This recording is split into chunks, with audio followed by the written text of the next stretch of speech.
Washington Commanders Nation. Miss my face at all? I mean, you see me and hear me on the timeline, on the YouTube algorithm, multiple times a day, most days. Budda Baker trade? I don't know where this noise came from or if there's any noise at all. Jeremiyah Love is number one on the Washington Commanders board. I'm not sure that's news either, but it's going around right now. And Mike Renner from CBS Sports actually mocked Jeremiyah Love to the Commanders this week. We could talk about that as well. And another of the 1,000 let's throw Daron Payne in a trade conversation just because. And I'm bringing my boy Carter on with me today. Let's ramble about Washington.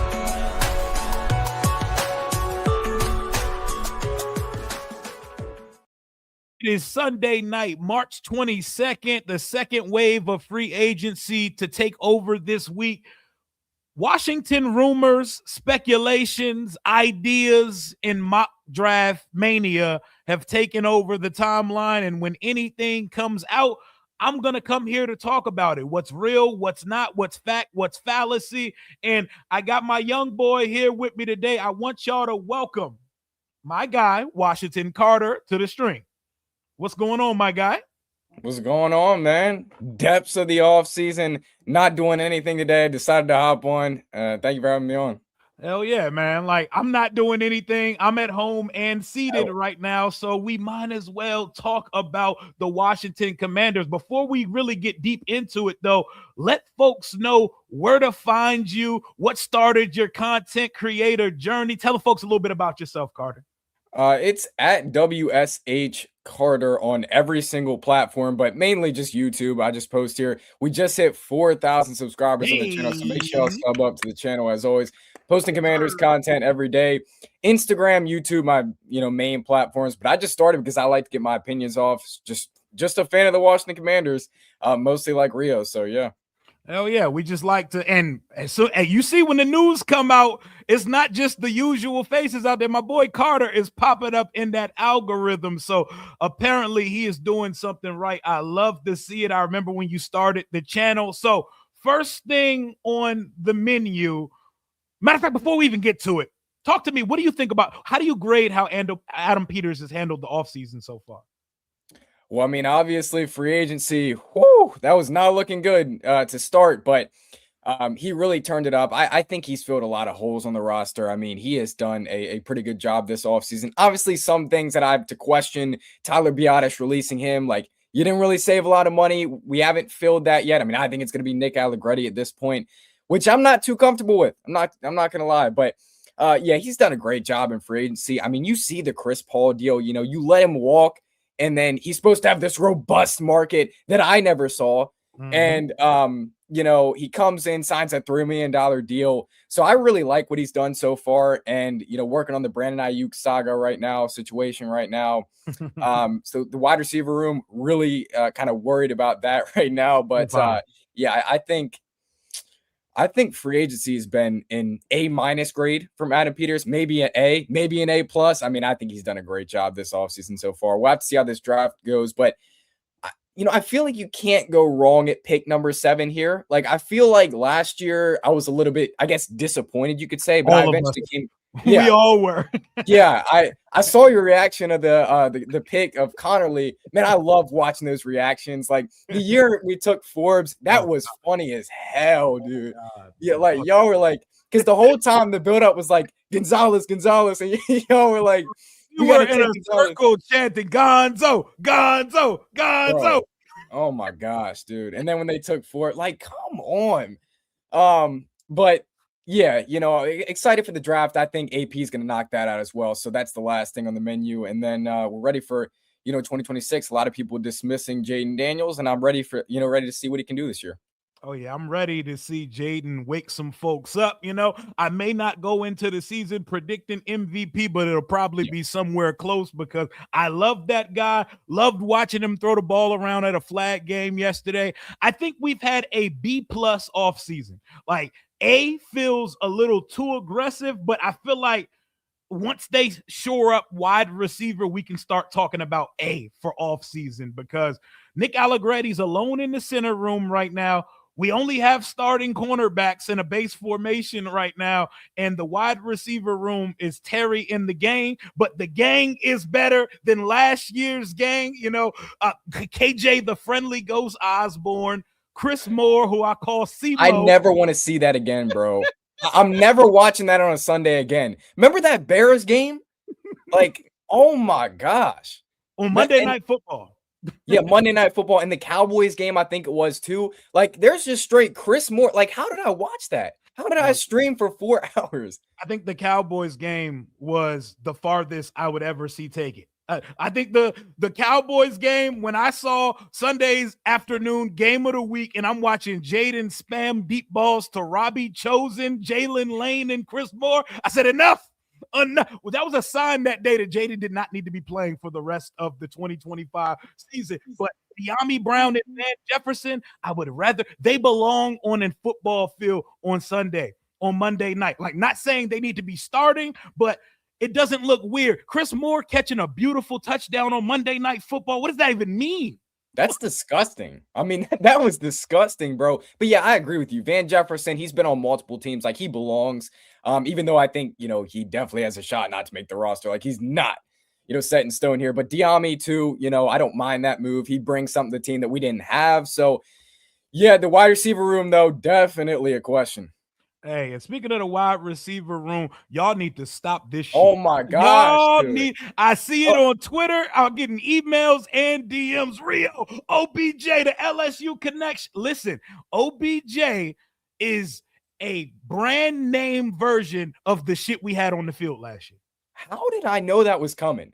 How did I know that was coming after the one hand catch yesterday? How did I know that was coming, man? This fan base, bro.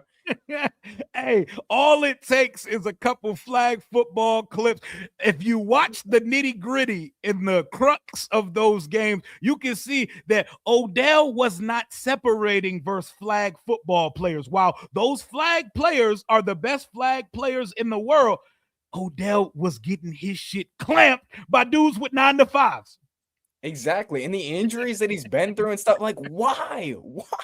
We're trying to get younger, man. Like, come on, checking in on OBJ. Like, no. They be dead serious too. And OBJ, love him. Before injuries, and honestly, injuries robbed us of one of the greatest wide receiver careers in the history of the league. He played for the Giants, and I love this guy as a receiver. I hated who he played for. I hated him twice a year, but Odell is one of my favorite football players of all time. So if anybody is here to tell you what he is in 2026, Odell should not. There's a reason why, not even for playoffs, not even for emergency, nobody put him on the roster last year. There's a reason why this flag tournament was the first football he's played in years. And that's what I tell people is, like, there's a reason why guys aren't signed. Like, you say, oh, this guy's available. There's a reason why. It may seem attractive or whatever, but OBJ, like, he was nice, but he's not nice in 2026. Like, I know he was a brand name. He's not that anymore. Like I said, based on what we had in the room, he's like the designer version of the same garbage that we put out there last year. He's the type of underachiever that fans will accept because we knew what he once was. Like, he's been great before, and so we'll take that over Chris Moore. It's exciting. You know what I'm saying? It's fun trash. Exactly. But and this dude, that JD to OBJ connection, like, it was one pass. Like, oh my god. It was a couple. No, he had the quick gun one too. The slant, obviously, I like that one more than the extra point that he threw to him. Jaden showed him the quick gun. People forget the arm talent Five has, and he showed it a couple times, but Odell ain't touched a football field in so long. Honestly, people are just romanticized with who he once was. Exactly. And that happens with a lot of guys. So let me ask you a question. How do you feel about Stephon Diggs? Because I've heard people talk like that is heck no, man. The thing, Stephon Diggs is a different story, whereas Stephon Diggs is still a 1,000-yard receiver. So let's put the player Stephon Diggs still gets active in this league, whereas Odell last touched the field in 2024 for 55 yards. Two different stories. Yeah. Stephon Diggs is a he probably doesn't need to be this close to home, and there's too much baggage on the outside. And I want a younger second option on this team. And honestly, Diggs would probably he would probably compete with Terry to be the first option on this team with the style of receiver he is. But I like a younger guy. Like as much as this Brandon Aiyuk situation is a headache, Brandon Aiyuk actually doesn't come in with near the amount of baggage that Diggs comes with. Yeah, I agree. And, I was opposed to Aiyuk coming in here, just not to flip to this whole topic again. Same. Like, I was opposed to him coming in here, but it's like right now, like, how do I not find Aiyuk attractive? Like, pause, but like, how do I not find him or want him to come to the wide receiver room? We have no one. We have Terry, and the rest is nothing. Like, how do I not want Aiyuk to come in here with all these rumors and stuff? Again, I was out on it, but we need Aiyuk at this He's a need. He went from something fun to talk about to, if we don't land Brandon Aiyuk, what the hell did we do this offseason? Yeah, exactly. And, they talk about 7 at wide receiver. Well, Jordan Tyson, what just happened with it? He was one of my favorite wide receivers. I'm not saying he is mine. Yeah. Like that dude, the problem or the pro of him was, he had the highest ceiling. Like, we kind of know what Carnell Tate could be, and we'll take him, but like, he had a high ceiling, man. And that dude, I loved him, but that's probably taking him off the board now. Mekhi Lemon, he could get busy day one. Carnell Tate, I already talked about him, but like, it's just, it's a question mark, man. And we already had Terry out some of last year. Like, Terry's my favorite Washington player of all time. I've only watched this team for 16 years of my life because I've been alive that long. But so that's how he's my favorite player of all time. But this is a question mark, man. Like, in this wide receiver room, I'm not feeling too confident at this point, but I don't want to get ahead of the stick here. Hey, and I love to hear this type of passion. My boy's a teenager. He's never seen any real success until 2024. Nope. And he bleeds for this team enough to make content on a regular basis. I respect the fanhood because as someone twice your age, I'll be 35 this coming October. Don't mean to age myself, but I don't care. It is what it is. We haven't seen the glory days of this franchise. So we are in it for love of the game. No one can ever call us fair weather because how many times has the weather been fair to us, Carter? 2024, like, that was a generational run. Like, I was reminiscing last night. I was just watching videos like on YouTube. I was reminiscing. Like, people really forgot what Jaden was that year. Like, we won 12 games. The Falcons game was lit, bro. We went in overtime. We beat them. Like, I was reminiscing, man. I almost shed a tear. Like, bro, I'll be chasing that high forever, man, until we're back at that point. We all will be chasing that. We'll be chasing that high like people who graduate and talk about their high school state football championship ring, like Friday Night Lights. What a blessing. Like, what a blessing, bro. I didn't realize how good my life was, man. Like, this team.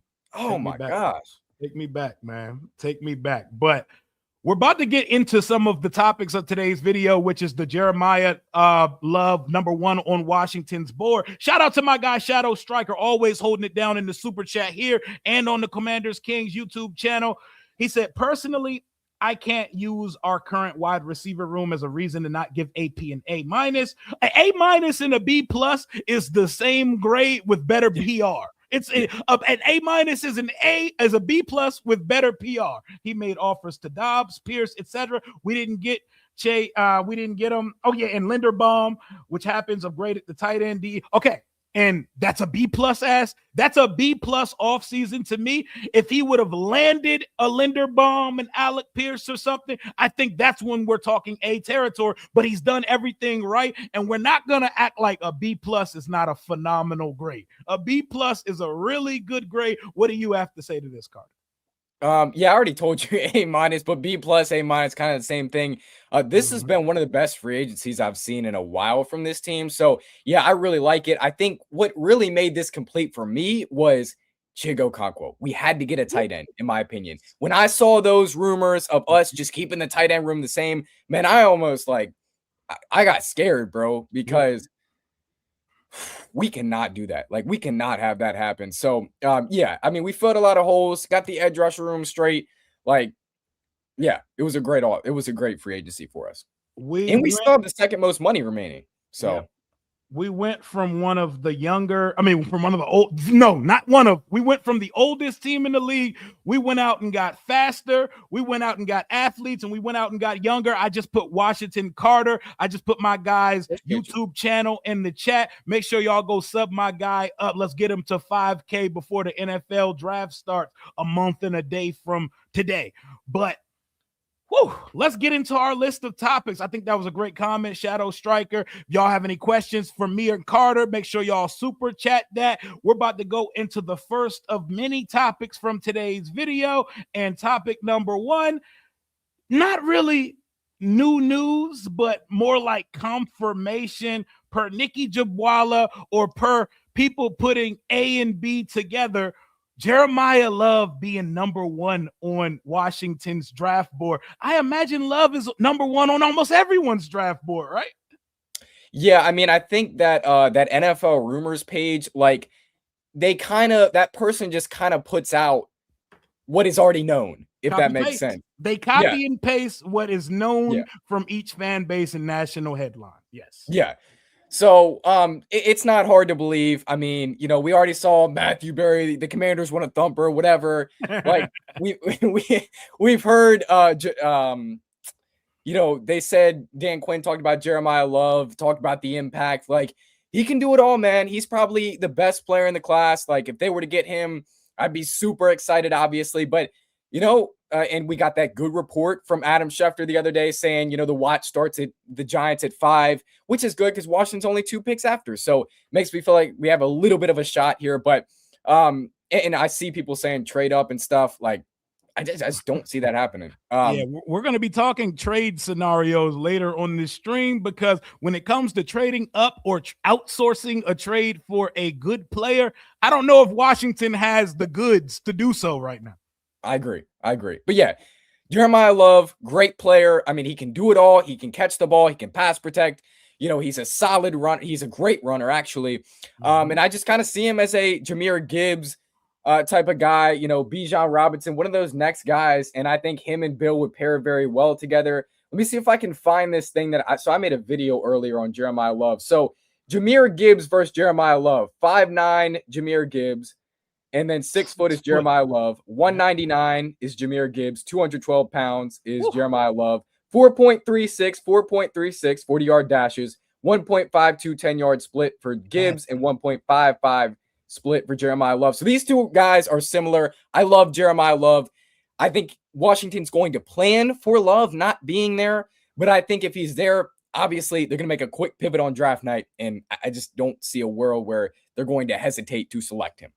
So Jeremiyah Love is clearly the consensus best player in the 2026 NFL draft. And the main conundrum I hear when I hear folks talk about this class as a whole and in totality is that positions of lesser value have the best players in this class. A running back, a safety, and a linebacker are potentially your top 3. That's Sonny Styles, that's Caleb Downs, that is one Jeremiyah Love. And I am not a person that believes in drafting running backs this early in the class. There are 2 things I don't believe in: drafting running backs early and paying running backs top dollar. But in unicorn cases, you put all of your morals aside. If that opportunity presents itself to you, Washington has to pounce on it. I don't believe that someone has gotten wind of Washington's draft board and believes that Jeremiyah Love is the first on it.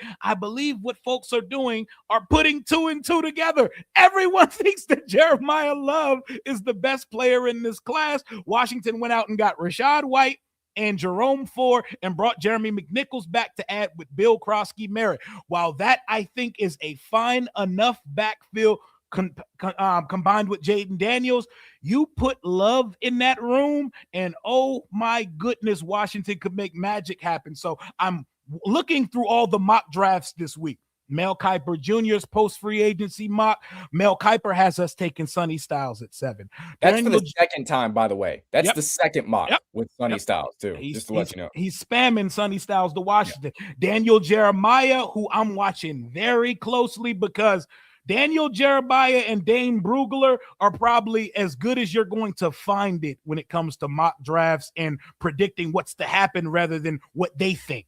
And Daniel Jeremiah has us going Ruben Bain. So Sonny Styles, Kuiper, Ruben Bain, but Mike Renner of CBS Sports had this mock draft, and this headline threw me off because I'm like, oh, I wonder who he's talking about, because while I think Pollard and Love would be fire, what does he mean the most dynamic back? Yeah. Like Cam Ward is mobile. And then I scrolled down this mock draft just to see what he's talking about, and we get to the Titans pick at 4. So he got Fano to the Cardinals, Reese to the Jets, and we got Ruben Bain to the Titans at 4. So it made me feel like, wow, what could he possibly be talking about?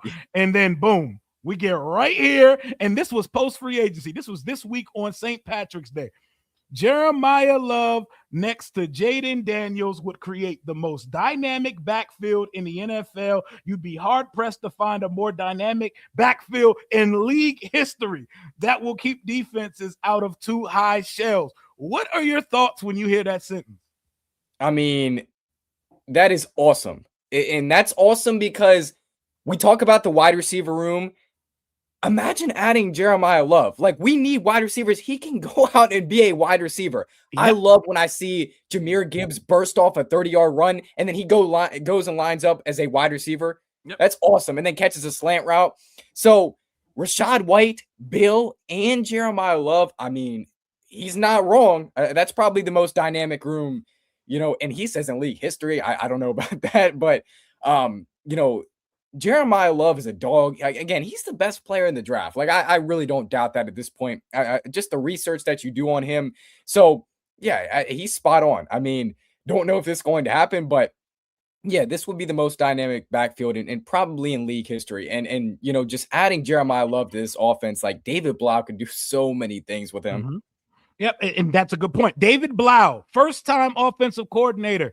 Unlike Durante Jones, who has 2 decades of coaching experience, David Blau is pretty much Carter at offensive coordinator. Like, he was just backing up.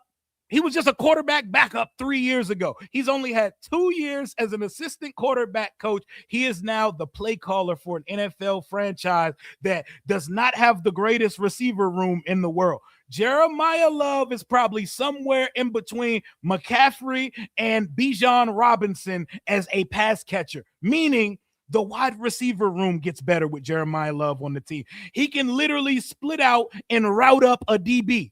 He's as fast as a DB. He has the route prowess, natural soft hands. He can run the route. Can you imagine Jeremiah Love on a Texas route in this offense? My goodness, he would cut somebody up. And this goes against all of my draft beliefs. I don't believe in taking running back in the top 10 of the class, but you change that when it comes to guys like Bijan Robinson, Christian McCaffrey, Saquon Barkley. I don't think Jeremiah Love is Saquon Barkley, but I don't think he's too far from that as a prospect. But I remember what Barkley was coming out. There were literally conversations, should Barkley be the number 1 overall pick? He ended up going number 2. We'll probably never see a running back go that high ever again in the history of the draft. But Jeremiah Love is the best possible pick that could fall to Washington at 7, and I just don't see how he actually gets there. But I love Mike Renner for putting us in the conversation. I asked you, chat, would Jaden and Jeremiah Love be the most dynamic? So I'm going to combine the room with Jaden, Jeremiah Love, Rachaad White, Bill Krosky-Merritt, and whoever makes the active roster that week between Jerome Ford and Jeremy McNichols.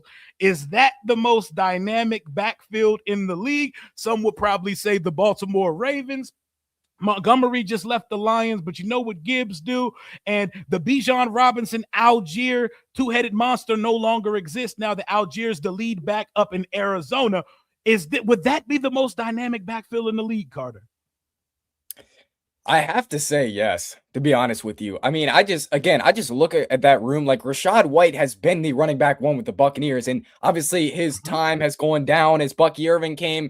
And then Bill, what he did last year, 800 yards. Like, Bill was our running back 1 last year. You add 2 more athletic freaks to that room.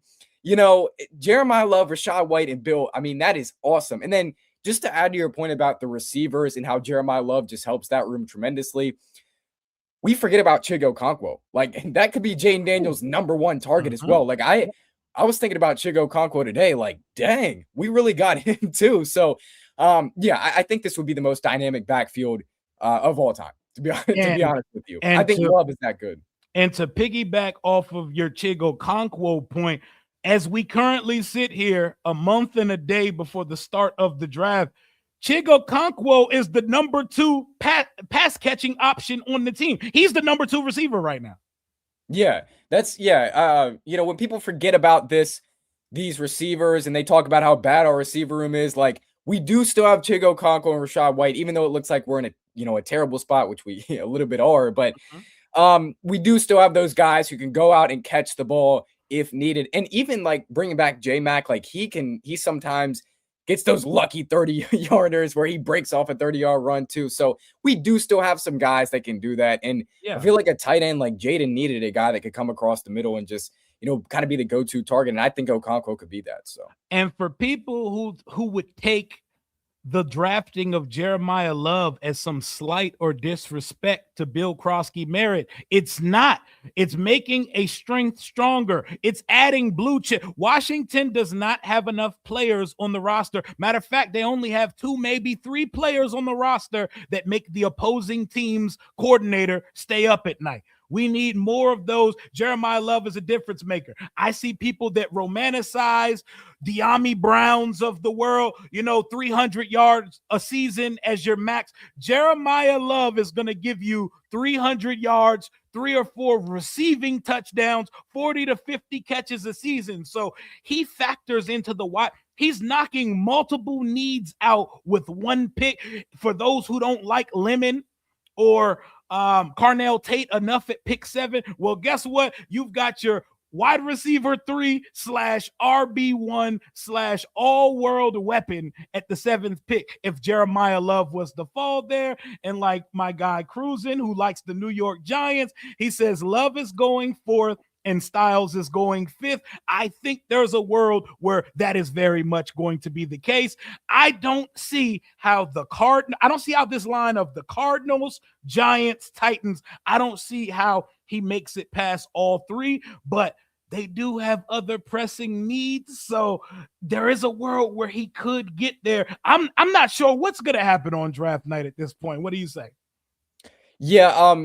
Just to, kind of add to your point there, the Cardinals, like, they kind of need everything. Like, they have Trey Benson, sure, but they could easily take Jeremiyah Love. And I could honestly see somebody taking him early, like, just with all the hype around him, the kind of prospect that he is, so I could see him going way earlier than expected, and I just don't really see him falling. But again, the Cardinals kind of need everything. Like, the Browns have Judkins, like, but they're not totally out of the Jeremiyah Love sweepstakes either. So it's a confusing topic as well. And then when you have like what's your thoughts on Adam Schefter saying this stuff about the Titans? Like, he obviously didn't rule out Love to the Titans, but like he said, what'd he say? Do you remember that report? Something about the Titans. He came out along the lines of not so fast, everybody who's penciling in the Titans to take Jeremiyah Love. I don't believe too much of what I hear during the draft because these teams and whoever floats out this information to Adam Schefter, that's by design. That is premeditated, and somebody wanted Adam Schefter to put that information out there. He was just on a podcast dropping it, but it was along those lines. But with the draft, you never know. Yeah, I agree. And like, Washington could easily drop something out and then like just to try to fool other teams. Like, it's Lions season 2. So yeah, there is a lot of things you gotta watch. You're right about that. But yeah, Jeremiyah Love could really go to anybody, to be honest with you. And I definitely see him going earlier than expected, then later than expected. 407 Ski Lot 2, appreciate you for the $2 super chat donation. Love only makes sense at 7 because we have 5. Bingo, there it is. If Jacoby Brissett was our quarterback, if Geno Smith was our starting quarterback. I know, and we saw that last year play out specifically. The Raiders were not in a position to be drafting Ashton Genty that high. Ashton Genty was totally worth that pick. I think Ashton Genty is going to be a superstar, and I think he did well, being that he played behind a shitty offensive line last year. But they weren't in position to do that. While we went 5-12 this year, we're not a 5-12 football team. With a healthy Jaden Daniels and Terry McLaurin and a vastly improved defense and a coordinator that puts guys in the right places, I think Washington is a playoff caliber team at minimum. I don't got to say title contender right now. We got to earn that right again. I'm still stuck in 2024 when it comes to that. But Jaden makes the Jeremiah Love thing an actual conversation. In any other world, I don't believe in a running back there. Yeah, I agree. And you talk about the lack of superstars on this team. Like, I dream about making other teams worried about the players that we have. We only had 5 last year, and that was for 7 games that he played in. Mm-hmm. Like, we need more of these guys that defenses have to plan around. And again, I definitely agree with you. That Love only makes sense because we have 5. Like, pairing those two together, that could be a very, very dynamic duo. Mm-hmm. So I'm excited to see, what Washington does on draft night. But I think Love is a little bit in play, but I'm just trying to still hold out hope. I think he'll probably go before Washington. Listen, Jeremiah Love is in play for the majority of the NFL. I think the fact of the matter is, we won't even get the chance to draft Jeremiah Love at pick 7. He's going to be a Titan, a Giant, or Cardinal. Could be wrong. I think I'm not, though. I think we're not getting Jeremiah Love. So this was a fun conversation, but it always is, man. It is. It's so much fun talking about all these weapons that we never get to have on the offense. Jaden deserves the world. That's why we're talking about stuff like that, because Jaden deserves it all. They told us everything we do will be with Jaden Daniels in mind. Jeremiah Love being available at 7 would have that option open, and I think it would be a hard time for us to pass on it. Yeah, I agree. And again, we're just still trying to hold out that hope that Love is there, but yeah, definitely probably not going to be there. But yeah, 5 and Jeremiah Love will be absolutely awesome together. I hope we get the chance to. All I can ask for is a chance, and I believe Washington will take it. I see no reason not to waver from. I feel pretty confident that we're taking a defensive player at 7. I'm going to entertain every option. I'm going to produce content that shows us every possible thing that can happen at 7. But until I see otherwise, the pick is going to be a Buckeyes defender, Bain or Delane. That's Bain, Delane, or Buckeyes defender, I think, is going to be the pick until I see something at 7 that's not supposed to be there. David Bailey, Jeremiah Love, for example. But that's where I stand at pick 7. As we sit here today, what's your range of what do you think is going to be there? What do you think we do at 7? Dang, you just got a big super chat, by the way. But what do I think is going to be there at 7? So I just released my first mock draft this morning, and obviously you're going to be realistic when you're doing mock drafts. So I think what's going to be there at 7, probably Bain. I think Caleb Downs will be on the board. I think, honestly, those 3 receivers will be there. And, Jordan Tyson, again, we have to set him aside now. Mm-hmm. Man, I hate that. Oh, that breaks my goddamn heart. So that's what I think is going to be there. I really, really hope one of those guys that we expect to go before Washington is there. But yeah, I expect it to be Downs, Delane, Downs, Delane, maybe Bain.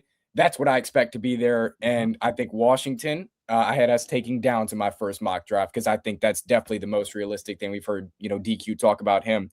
And, Downs could be a top 3 player in the class. Like, sometimes when I talk about Downs on my streams and stuff, like, people comment, "Oh, I don't want him." Like, he's a dog. He's nice. I mean, he's showed up in those playoff games. So I don't want to make any point here that if it's not Jeremiah Love, I'm going to be mad or something. Like, I love Caleb Downs. I think he's a dog. He is. He's like that. And if Jeremiah Love ain't the best pound-for-pound football player in this class, it is Caleb Downs. I know Sonny Styles lit it up at the combine. He's a phenomenal prospect. and he's worthy of the top 10 Hall. Caleb Downs is like that, bro. He came in as a freshman 5-star recruit and started for Nick Saban when he was still the coach at Alabama. He was a free safety, so he has the range, he has the fluidity, he can do whatever you ask him to do. You know he's got the Commander's tag. He breathes football. Nice. If you watch his podcast, you hear it. He is a no-nonsense. He's probably everything that the Commander's tag stands for as a player. He's an undersized-ish safety. He's not a smurf, but he's not an athletic like Marvel, like Kyle Hamilton or Nick Demonwari. And I call him Demonwari on purpose. I know what his name is, guys. Yeah. But Caleb Downs does everything right. The league poo-poos at running backs just like they poo-poo at safety. I think he's my betting favorite to be the pick at 7 at this point. Isaac Dennison, thank you for the super chat donation. I would like Jeremiyah Love, but we need a game changer on defense. I think we're going to get one. Also, thank you for joining up the channel. Thank you for the Rambler family. Flex those channel badges in the chat, and thank y'all for keeping this channel going. We're trying to hit 25,000 subscribers by the time the season starts. We got a couple months left. Let's push there and to the moon. That'll be quarter of a way to that silver play button of 100,000 subscribers on the channel. This channel goes because of y'all. My guy, Door Gunner, channel member. Appreciate you for the $2 super chat donation. Love both of your channels. Love or receiver at 7, please. That Jordan Tyson news. I got people like Rio. You and Jalen just convinced me this week that Jordan Tyson is the move, and now he can't even participate at his pro day. And remember, I made that disclaimer in the video. If he's not participating at his pro day, that hamstring is a real problem. He's been dealing with it since mid-season, and it's still flaring up to the point that March 27th, he can't perform at his pro day. He may take one of those Will Johnson-like slides out of the first round, or the talent is just too tantalizing, and somebody's going to do it. What do you think? So I actually saw someone commented on my video and they said, what about Tyson at 71? And that had me thinking, I don't really know if that's realistic or not, but hey, that would be fun. That would be fun. That'd be a dream come true. Could you imagine Jeremiyah Love and Jordan Tyson? Oh my gosh. We were just having debates. We were just having debates months ago, whether it's Love or Tyson. We have both. Yeah, the one thing I talked about with Tyson is the leg stuff, or, the bad injury was, 4 years ago, I believe. A clavicle injury for him. That stuff, that's not going to deter from me, taking him at number 7. But the hamstrings are, because I just see it every year in the NFL, and I just see, how bad that can be and how much time that can take away from you being on the football field. And so I was really holding out hope that it wasn't that bad. But again, he can't perform at his pro day. That really upsets me. And that's really going to, with all the other talent here, that's going to make him slide. And that is going to kind of take some of my interest, some of all of our interests away from him. So, yeah, I love Tyson. Again, I think he's a great prospect, but I think he could kind of have a fall like Will Johnson. I think you could see him go maybe 38, 39, 40. Sadly, it's going to look wrong, but that's honestly where what I could see happening. I could see a team in the 20s that has multiple picks, a good football team, an already contending team that don't need him immediately, that could wait on him, and he comes in staggered as a rookie like Odell Beckham Jr. was his rookie season. He's going to end up in a situation with a contender, and everybody's going to regret letting him slide. But I'm still of the belief that Jordan Tyson gets off the board in the first round. Female fan since 82. Oh my God. Once again, this is your third bomb of the month. I promise you already did you did too much already. Thank you so much. I am so grateful and blessed for this $99 super chat donation. She says, what's up, Rio? And also shout out to the female fans in the fan base. Y'all are not forgotten. We see you. We hear you loud and clear. Shout out to Kay's Takes, by the way, for being a female content creator in the community. We can use some more of those as well. Female fan since 82 says, what's up, Rio?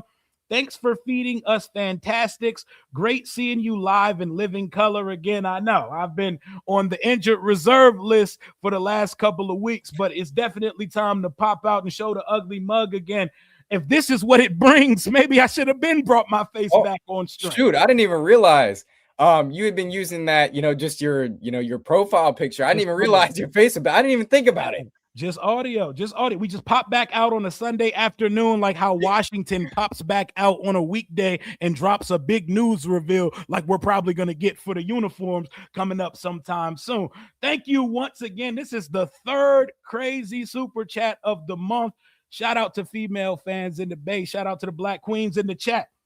DKJ22 gifted 1 Rio Robinson membership. Thank you for the gifted. And my guy T-Flow25, appreciate you for sending the super sticker. So we're talking rumors, we're talking speculations, we're talking ideas. Idea number 2 that I seen on social media, I seen Rigo's Rag post this article about Washington potentially making a Budda Baker. I'm not making this up. For people thinking that I just came out the blue with this, Commanders pulled into divisive trade idea that doesn't sit right with everyone. First of all, I've never heard of this. Have you heard of this? No. I don't I don't get this. What is he? Is he 36? No. Budda just turned 30 in January. Shoot, my bad. Budda Baker is an all-world safety. Budda Baker is like that. Budda Baker is a 4-time All-Pro, 2 times first team, 2 times second team. And we don't really know what an All-Pro first team even is on this team. So I'm not scoffing at the player. I'm not turning my nose up at the player. Budda Baker does this shit. Where are y'all getting this draft compensation for Washington to trade for all-pro player? While he's a safety, and we did see Minkah Fitzpatrick go for like a 7th this offseason. What the hell even was that trade? Yeah, no clue, bro. But I was on Budda Baker. Yeah, I don't know why I thought he was 36. I guess I was thinking that was someone else. But yeah, Budda Baker's been one of the best players on the Cardinals for a while. And I low-key, if we had the capital, I could see AP trading for a guy like this. I think DQ would love him. He's a great leader in the locker room. Like he's a great player, but he literally won the sportsmanship award last year. He won the Rooney Award. Yeah, I mean, Budda Baker's a great player. So what is does Rigo's Rag have the compensation up here, like what we would trade for him? Yeah, that's what I'm looking for. So it says Commanders urged to make bold splash with Budda Baker trade, but it seems unlikely. Most fans believe Peters is done acquiring established pros via trade. That was not an opinion shared by. So this is Winston Wilcox of Fansided, which would be the first I've heard of this human. I don't know who that is, but he is floating the idea that Washington could take a swing at Budda Baker. Budda Baker has had his name floated in trade conversations for like 5 off seasons in a row. Why? Because he's like that and the Cardinals never are. They're a disappointment year after year, and they're walking into a new rebuild every 2 years. So Budda Baker would give us extreme, like, first of all, if we could get Budda Baker for the low, our defense has Nick Cross and Budda Baker, 2 demon athletes, a crazy leader. Budda Baker's your new Bobby Wagner of the defense. You can put the green dot on him as a free safety, rangy, still like that. He's not old. He just turned 30 back in January. That would take Caleb Downs off the board at 7 for me if you trade compensation for him. And Washington really can go best player available, even though I already feel like we're there right now. Here's the thing. I don't think they're trading him for what Minkah went for, and that would be the only thing we can afford right now. We can afford to give up a 7 or 2. What can we afford? Yeah, this is not realistic whatsoever. This is not going to happen. But yeah, I mean, again, and that's why he'd be the Bobby Wagner of the defense. You said, like, that's why I could see AP making a move like this, but or like, obviously have an interest in Baker. But again, this holds no truth. I definitely don't think this is real, but or this has any smoke around it. But yeah, Budda Baker, great player, great leader. He's been a dog in the league for a while. And yes, you're right. I mean, if we got him on this defense, like I definitely feel so much better about the defense. And it would kind of almost complete this defense. You know, we still need a cornerback and stuff, but yeah, I would love to get Budda if it was for the right, you know, if we could give up 7th rounder or whatever, you know, but we're not gonna. Budda Baker is an elite player, you know. You got to trade real things for elite players. Oh, you know what they're gonna say? They're gonna say something crazy with draft picks. They're gonna say, "Can you guess the player that they're gonna put in the trade?" Can we guess the player they're going to put in the trade? I can do you more than that. I can show you exactly who they're going to throw in the trade. They're going to throw Daron Payne in the trade. Yep.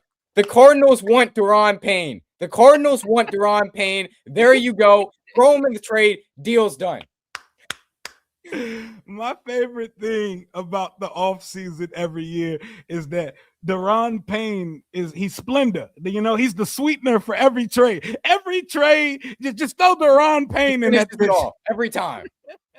Why would a rebuilding team like the Cardinals want Daron Payne in a trade? Well, they think Jacoby Brissett about to take him somewhere in 2026, but everybody throws Payne in a trade. I don't think there are any legs to a Budda Baker trade, but his name has been circulating in trade wins for about 4 years in a row, and he continues to be like that for the Cardinals. I mean, his last really good season was 2024, and they were awful last year. He's still good. 30 years old for a free safety is not old, but for this team, I know everybody wants the age of each player that we add on to start with the 2, but I don't think we're doing anything of the sort. I seen somebody say the Arizona Cardinals have never had an era. They have never had an era. They had that season where they played against the Steelers and Ben Roethlisberger and Santonio Holmes went for the jugular and stole the hearts of Arizona nations forever because they know they were never getting back. You know, they've had the era of Jake the Snake Plummer. They've had Kyler and D-Hop and Cliff for a little bit. They had Kurt Warner and Fitz. They had Fitz for like 20 years, and they had one opportunity to do it, never done it, and have not gotten back close since. So, speaking of Daron Payne, the Ravens fans have entered the chat when it comes to Daron. Go ahead, take it away, Carter. Take it away. Well, so the Ravens are going to talk about this one. That's why I'll give it, you know, a little bit of thought here. But I'd love to get a third for Daron Payne. Like, I think that if you can get a third for Daron Payne, that's an absolute steal. And then a 2027 6th-round pick, and, you know, you're giving up Payne in a 2026 6. That's not even that bad. You know, and I definitely think what he's making right now, $28 million, his production, like, it does not match that whatsoever. But we've already heard, and we kind of already know Washington is going to move in the season with Daron Payne. They're not going to do anything with him, I don't believe. But if you can get a third for Payne, sure, do it. I don't think that's realistic. And so, you know, sure, he puts it, Payne would be an instant starter on the defensive line that still needs help. I mean, I just don't think it's realistic at all. But yeah, if you can get a third for Payne, man, that's a steal. And again, $28 million, you free up a lot of money there. Like, I just don't think Payne's production has matched the $28 million at all. So, I mean, I'd be open to trading him, but I don't know if Adam Peters is.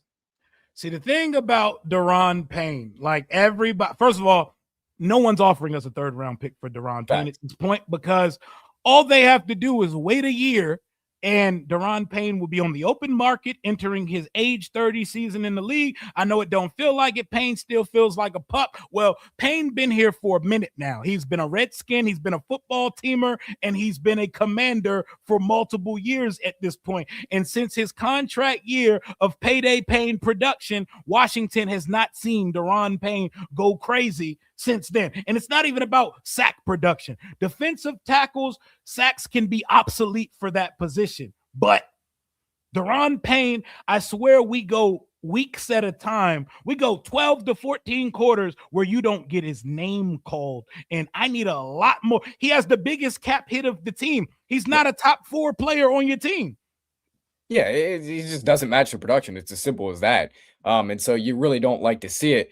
But yeah, you know, Daron Payne, the 2022 season, great. And people talking about him being in a contract year and stuff, that's the one thing that gives me the slightest bit of hope for this year. But yeah, I mean, I just don't see it from him. You know, I would always hear the announcers hype up John Allen and Daron Payne every week. They would always single him out on the defense. And I'm like, bro, I'm tired of it. They don't do anything. Like, they don't make a difference here. And again, you talked about it, the $28 million cap hit. Like, he's not a top 4 player on the team. Like, you just can't have that. So, and players, fans, media, and front offices were all guilty of, once someone goes in the first round of the draft, that's how we always see that player. And while I wanted Minkah Fitzpatrick or Daron Payne in that class, we took Daron Payne. We added the Alabama wall. We had 4 first-rounders on the front line. Remember Chase Young and Sweat on the outside? We're back to that, by the way. We are back to that because K'Lavon Chaisson, first-round pick. Odafe Owe, first-round pick. Javon Kinlaw, Daron Payne, first-round pick. So with 1 year left on his deal, having the highest cap hit of the team, that right there, I circle it. Daron Payne being the highest cap hit of the team is indicative of the former regime here in DC, because Adam Peters, the way that he structures deals, nobody gets money. He's writing WNBA checks for cap hits for these guys. Chris Paul was supposed to have a robust market. He's back on 1 year, $3 million. De'Ami Brown's guaranteed money, Van Jefferson's guaranteed money, Jeremy McNichols and Rashad White's guaranteed money. Looks like Asia Wilson of the WNBA. We're not writing back. Laramie Tunzel just got the bag of all bags and reset the market, and he got a bonus so fat, and the contract is so team friendly. He's only $11 million against the cap this year. What are we talking about? AP doing magic on the cap, man. Yeah, I mean, he's been fantastic. I already talked about the Paul. I mean, that was amazing. Just letting him test the market. He got nothing. He had to beg Adam Peters to come back to this team. He was the one who had to beg Adam Peters to make that deal with him, which is absolutely awesome. And yeah, you talk about De'Ami Brown getting $10 million last year with the Jags, gets $3 million this year. Like, Adam Peters, it can be frustrating how, he is with deals. People talk about him being hard to, like, I see why he's hard to deal with, right? But I like that. And again, it can be frustrating when you see, him not wanting to pay guys that you think should be paid, in your opinion, or whatever you think.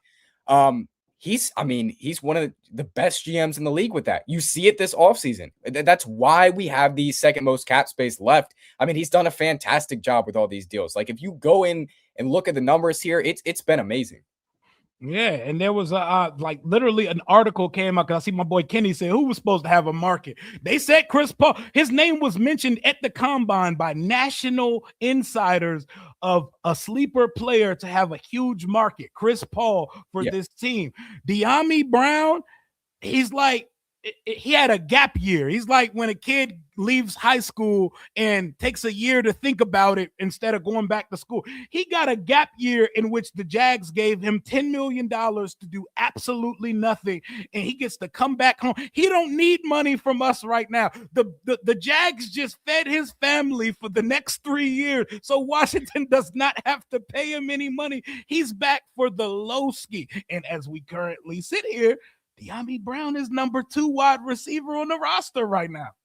Yeah, you remember when De'Ami was just literally a healthy scratch last year for the Jags? Like, I remember there was a few games where he was a healthy scratch. I mean, it was insane. You bring him back, and we'll see what he does this year. I mean, he was turning up his playoff De'Ami in 2024. So, yeah, I'll be excited to see what he does. But, I mean, Adam Peters' masterclass by being able to bring him back. I mean, was that in the plan? Was that a plan of Adam Peters? Go out, let him get his stupid money that he doesn't deserve, have a bad year, and then bring him back? I don't think it was, but yeah, I mean, what a great job by Adam Peters. Like, I genuinely can't talk enough about how Adam Peters has done with these contracts this year. And Chig Okonkwo, I just thought about that as I was saying that. That is a great contract. I mean, your Giants are paying Isaiah Likely all that money just for Chig Okonkwo to be probably better. Yep, and younger. I mean, well, the same age, but more productive of a tight end so far. They're paying Likely all that money to once again be a part of a room, a part of a tight end by committee. Chig is the guy here. Chig is our second pass catching option on the team right now. So AP is doing. We have an adult in the room now. So He's a shrewd negotiator. He does not play games, and he crunches these numbers. Odafe Owe, our biggest signing this offseason, $9 million cap hit. Between Laramie Tunzel and Odafe Owe, only $20 million against the cap this year.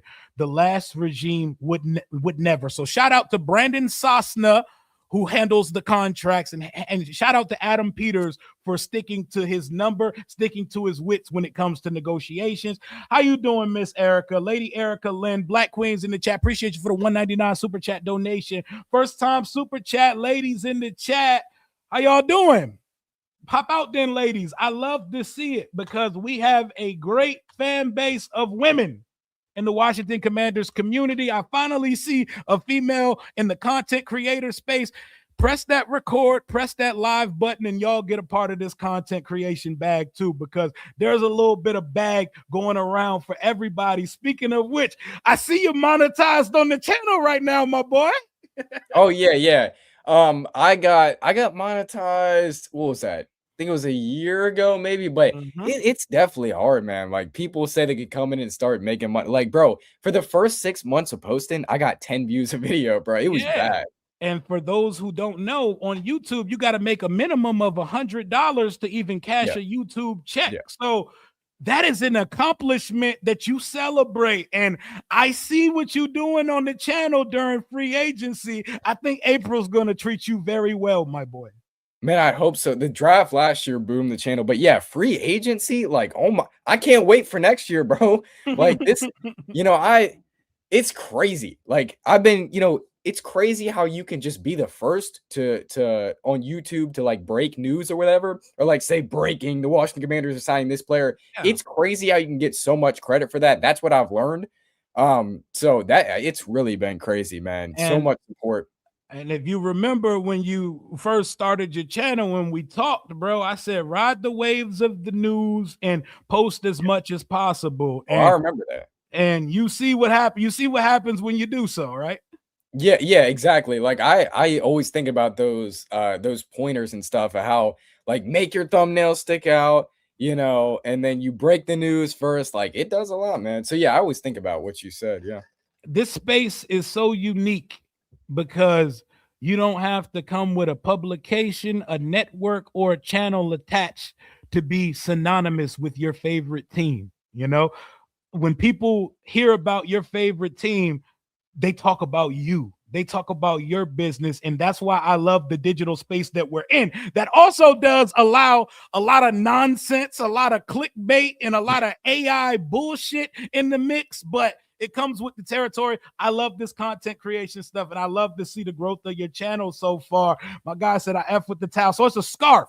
My ex-wife, the mother of my children, she works for the company with their name on the stadium, and they get free shit all the time. When my son can get his hand on additional shit, he throws one my way. My ex would never, so my son be holding it down. Shout out to Lil Rio, man. By the way, I see him in my chat sometimes. It's like Rio Ninja or something. It's his username. I can't remember, but I was looking at a picture of the stadium, and I thought that might be him, and I was like, his name's Rio, and I've seen him on your channel, like on your vlogs and stuff. So, but yeah, he's in my chat sometimes.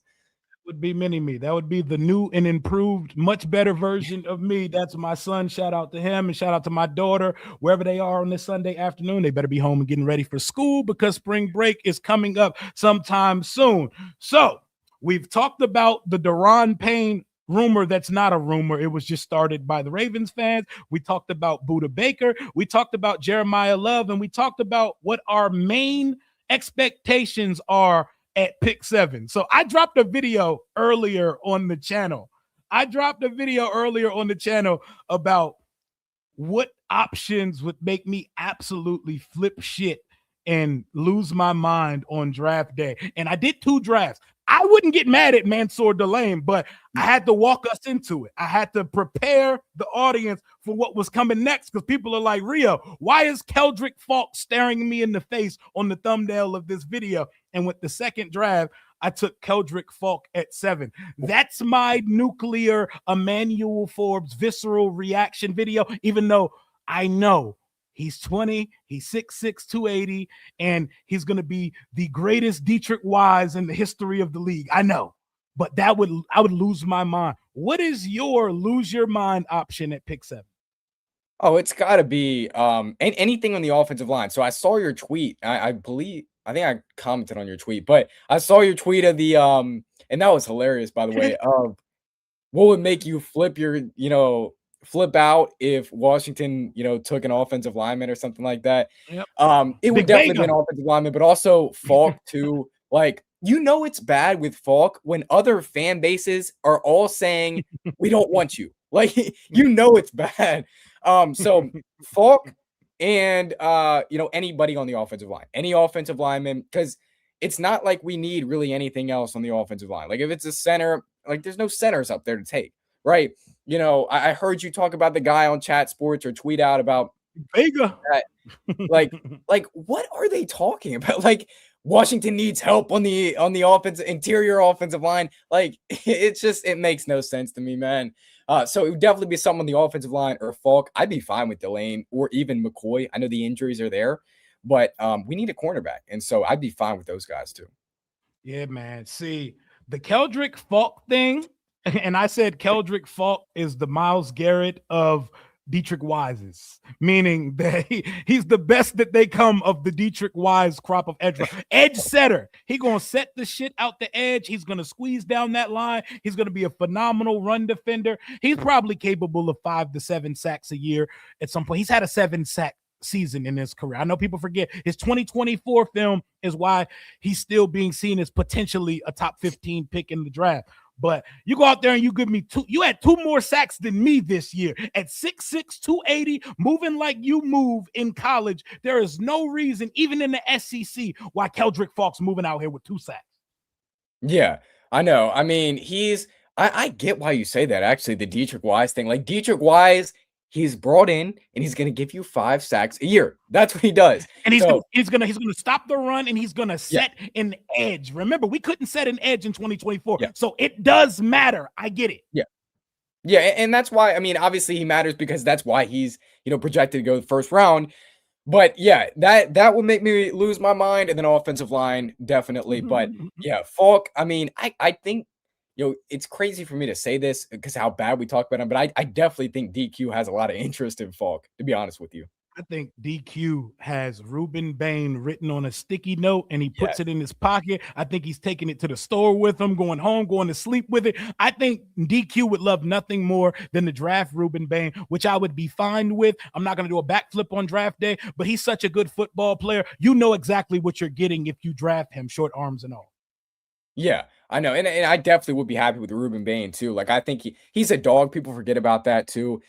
He's a dog. He's a very good player. So I wouldn't be mad at that at all. And again, yeah, you're right. You know what you're getting. And he showed up in the playoffs for Miami too. So yeah, I wouldn't be mad at that either. Hell yeah, I wouldn't be mad at that shit at all. That shit would be like, and look, like my guy Anthony just said in the chat, it's not Falk the player, it's Falk at 7. Bingo, bingo, bingo. Keldrick, you know how I know Keldrick Falk is someone that people don't want for their team? No one says his name right. Y'all keep calling him Kendrick. His name's not Kendrick Falk. It is Keldrick Falk. People don't even care to correct themselves when saying this. Put some respect on Keldrick Falk's name. Just don't put it on, but don't respect it at pick 7 from my guy. Female fan since 82 popping out again. My God, you don't have to. I'm not worthy of this. I promise you, I'm not worthy. I appreciate you. Sorry, I meant to say thanks for feeding us fanatics. Hey, fantastics, fanatics, all of the above. This fan base is a whole lot of descriptive words, good and bad. We got a little bit of everything here, and we hold this team down. You recently spoke of Brandon Aiyuk as a foregone conclusion. I'm not so sure, but I hope that's a good conversation we can have as well, too, because I got Grant Cohn of the 49ers coming on the channel in the morning for a live stream where we're going to break the whole Aiyuk situation down, because Grant Cohn is like the villain media man for the 49ers. He's the J. Jonah Jameson of the Spider-Man 49ers, but I can't wait to do that. Female fan since 82. You are popping off. You are the MVP this month. What did KD say? You the real MVP. You the real MVP. Thank you. And Lady Erica said, I may have to jump on it. I'm on Lake's Fan Day show, the Fan Day Friday. Shout out to my brother, NFL insider, Lake Lewis Jr. He does Fan Day Fridays. If you want to hop on a channel on a Friday to talk about our team, hit up my guy, Lake Lewis Jr. He does it every week. And those episodes are always tremendous. Shout out to the female fans in the chat tonight, holding it down. So, Brandon Aiyuk, we get a new. First of all, that Brandon Aiyuk algorithm feeding families right now, ain't it? Oh my gosh, I think I posted something like that on Instagram. Like, bro, that was my highest view video. It was like 13,000 views or something. Like, bro, and Grant Kahn's like the leader too. So that's a good get for you tomorrow. That's a really good get. But yeah, what does he have? Like over 200,000 subscribers. So yeah, he's a very viral 49ers creator. So, but yeah, the Aiyuk situation. I mean, while I'm tired of talking about it, you know, it helps me out. So no, but like I'm saying, it gets exhausting. But when you learn how the algorithm and social media and YouTube works, you know, I'm giving a cheat code if you're just starting your channel out. That Brandon Aiyuk algorithm feeding families. Let that be your first video. Let that be your first. If you start a channel tomorrow, I'm giving you the answers right here. Brandon Aiyuk update. There you go. There you go. There you go. Start your channel tomorrow. Start it tonight. Hit record. Brandon Aiyuk update, because right now that is feeding the algorithm families over here right now. But man, where do you stand? Because I know we both are on the same field. I was like, that situation seems complicated. I'd rather steer clear of that. Let's go get a free agent receiver. Let's touch receiver in the draft. Seeing how the offseason went, we shot our shot for Alec Burke. Word on the street, we might have offered the largest bag for Alex Pierce, by the way. Not Burke, my bad. Traylon Burke's a different person. Alec Pierce, we apparently offered him a significant amount of money to play receiver. He said, I want to stay where I'm at with my former college teammate that's now here, Sauce Gardner. You know, former Bearcat, his boys on the team. I get it. Daniel Jones and him are close. I get it. Romeo Dobbs, that deal may have been too rich for me, and I wanted him. All offseason, I said, go get me the Guardian Cap King for this team. And I'm willing to pay the going rate because we have the money to do so. Maybe a blessing in disguise. We did not get those guys, but I've shifted from I'm cool on this Aiyuk shit because I don't even know if this dude's head's in the game to play football. I've now transitioned to we better land Brandon Aiyuk, and he better be starting for us in 2026, or we need to be taking a receiver very early in the NFL draft. Where are you with the Aiyuk situation? Yeah, I mean, I think it makes a lot of sense. Like, you could draft a receiver at 7 and get Aiyuk, but yeah, we got to land Aiyuk at this point. I mean, you know, missing out on Dobbs and Pierce, it sucks, but this wide receiver room is not good right now. And so, again, we're on the same page here. Like, I was definitely out on Aiyuk. And, you know, I don't see it as bad if we give him a 1-year prove-it deal, whatever. He really wants to play with Washington. That's like the worst kept secret in the league right now. But I definitely, nobody's going to trade for him. We know that. We can rule that out. None of the 32 teams Stop suggesting in the comments that we trade for him. We're not going to do it. So stop asking. Luke McCaffrey, like, no. Like, throw Payne in there too. Throw Payne in there too. Why not? Every time, everything. There you go, Payne. Get in there. Get in there. You're getting traded to every single team in the history of teams that have to do with trading. But go ahead. Yeah, you know, so we got to land Aiyuk at this point. I think it makes sense. Bring in another wide receiver, draft a receiver, and then bring Aiyuk in here. And we'll see how this works out. But I need Aiyuk healthy. And, you know, I need him to play all 17 or all 18 games with Jaden Daniels. Now, I like that they have chemistry, right? You know, and Aiyuk was a dog, but I just don't know where he's at. I mean, his knee, his whole leg, for that fact, is not. It's probably not in a very good place right now. I need to see a video of him. I need to see a workout video. I need to see something of Brandon Aiyuk. You know, but I definitely don't. Not yet, though. Hold on. You can't release the tapes till they release you. You cannot release the tapes till you've been released from your contract with the Niners. I've heard that. Yeah. For sure. And that's why it sucks. But I can guarantee you 10 minutes after he's signed, you're probably going to see an Instagram story of Aiyuk and Jaden, probably a mirror pic of them too. and they're going to be together 10 minutes after, he's signed in Washington. I can guarantee you that. But yeah, we need Aiyuk at this point. So you got to land Aiyuk. And again, nobody's trading for him. So give him a deal that's cheap. And, yeah, we need Aiyuk. So load it up with commission-based, performance-based, incentive-laden, load him up with incentives and bring him here. And also Aiyuk, you don't post a video of you running, sprinting, or running routes until you're released. Once they release you, you go ham with it. I want a Laramie Tunzel cinematographer type highlight video of you running around. We probably gonna see Jaden at the contract signing the day that comes. And while it does feel dangerous for us to be relying heavily on a player that ain't touched the field since 2024, who, like Jordan Tyson, tore 3 ligaments in his knee at one time, he has not touched the field since October 2024. At this rate, unless we take a receiver at 7, he is the best we can do. And he just turned 28 on St. Patrick's Day. Terry's going into season age 31, 28. And whoever decides to work their way into the slot spot, into Diami got to roll as the deep ball screen guy. I want to know what Burks turns into with Jaden on the field. Lane McCaffrey's ascension last year. He's coming back off a bone break. I'm not concerned with them. I feel a lot more comfortable. Like I can breathe when the draft comes once Aiyuk gets here, but I don't think Aiyuk gets here till closer to mandatory minicamp in June. Yeah, I mean, so what do you do at that point? Like if Aiyuk isn't here and, there may be some more questions by that time if he even comes to Washington. But yeah, I still think it's a matter of when, not if at this point. And like I said earlier, I was opposed to it. But right now, look at this receiver room. We need Aiyuk. Do I have confidence? Not really. But we got to bring Aiyuk in at this point, and we know that he wants to play for Washington. We saw him turn down deals and stuff for the Browns, for the Patriots. And so what do you is he really going to go to a team that he doesn't want to be traded to if there was a trade to arise? Or, he's not going to sign with anybody else. So I think it's a matter of when, not if at this point, and we just have to wait it out. And draft night's going to be very scary. You're right about that. Like, I'm not going to we're just going to have to see what receiver we get, because I'm not going to be comfortable going into draft night with this receiver room right now.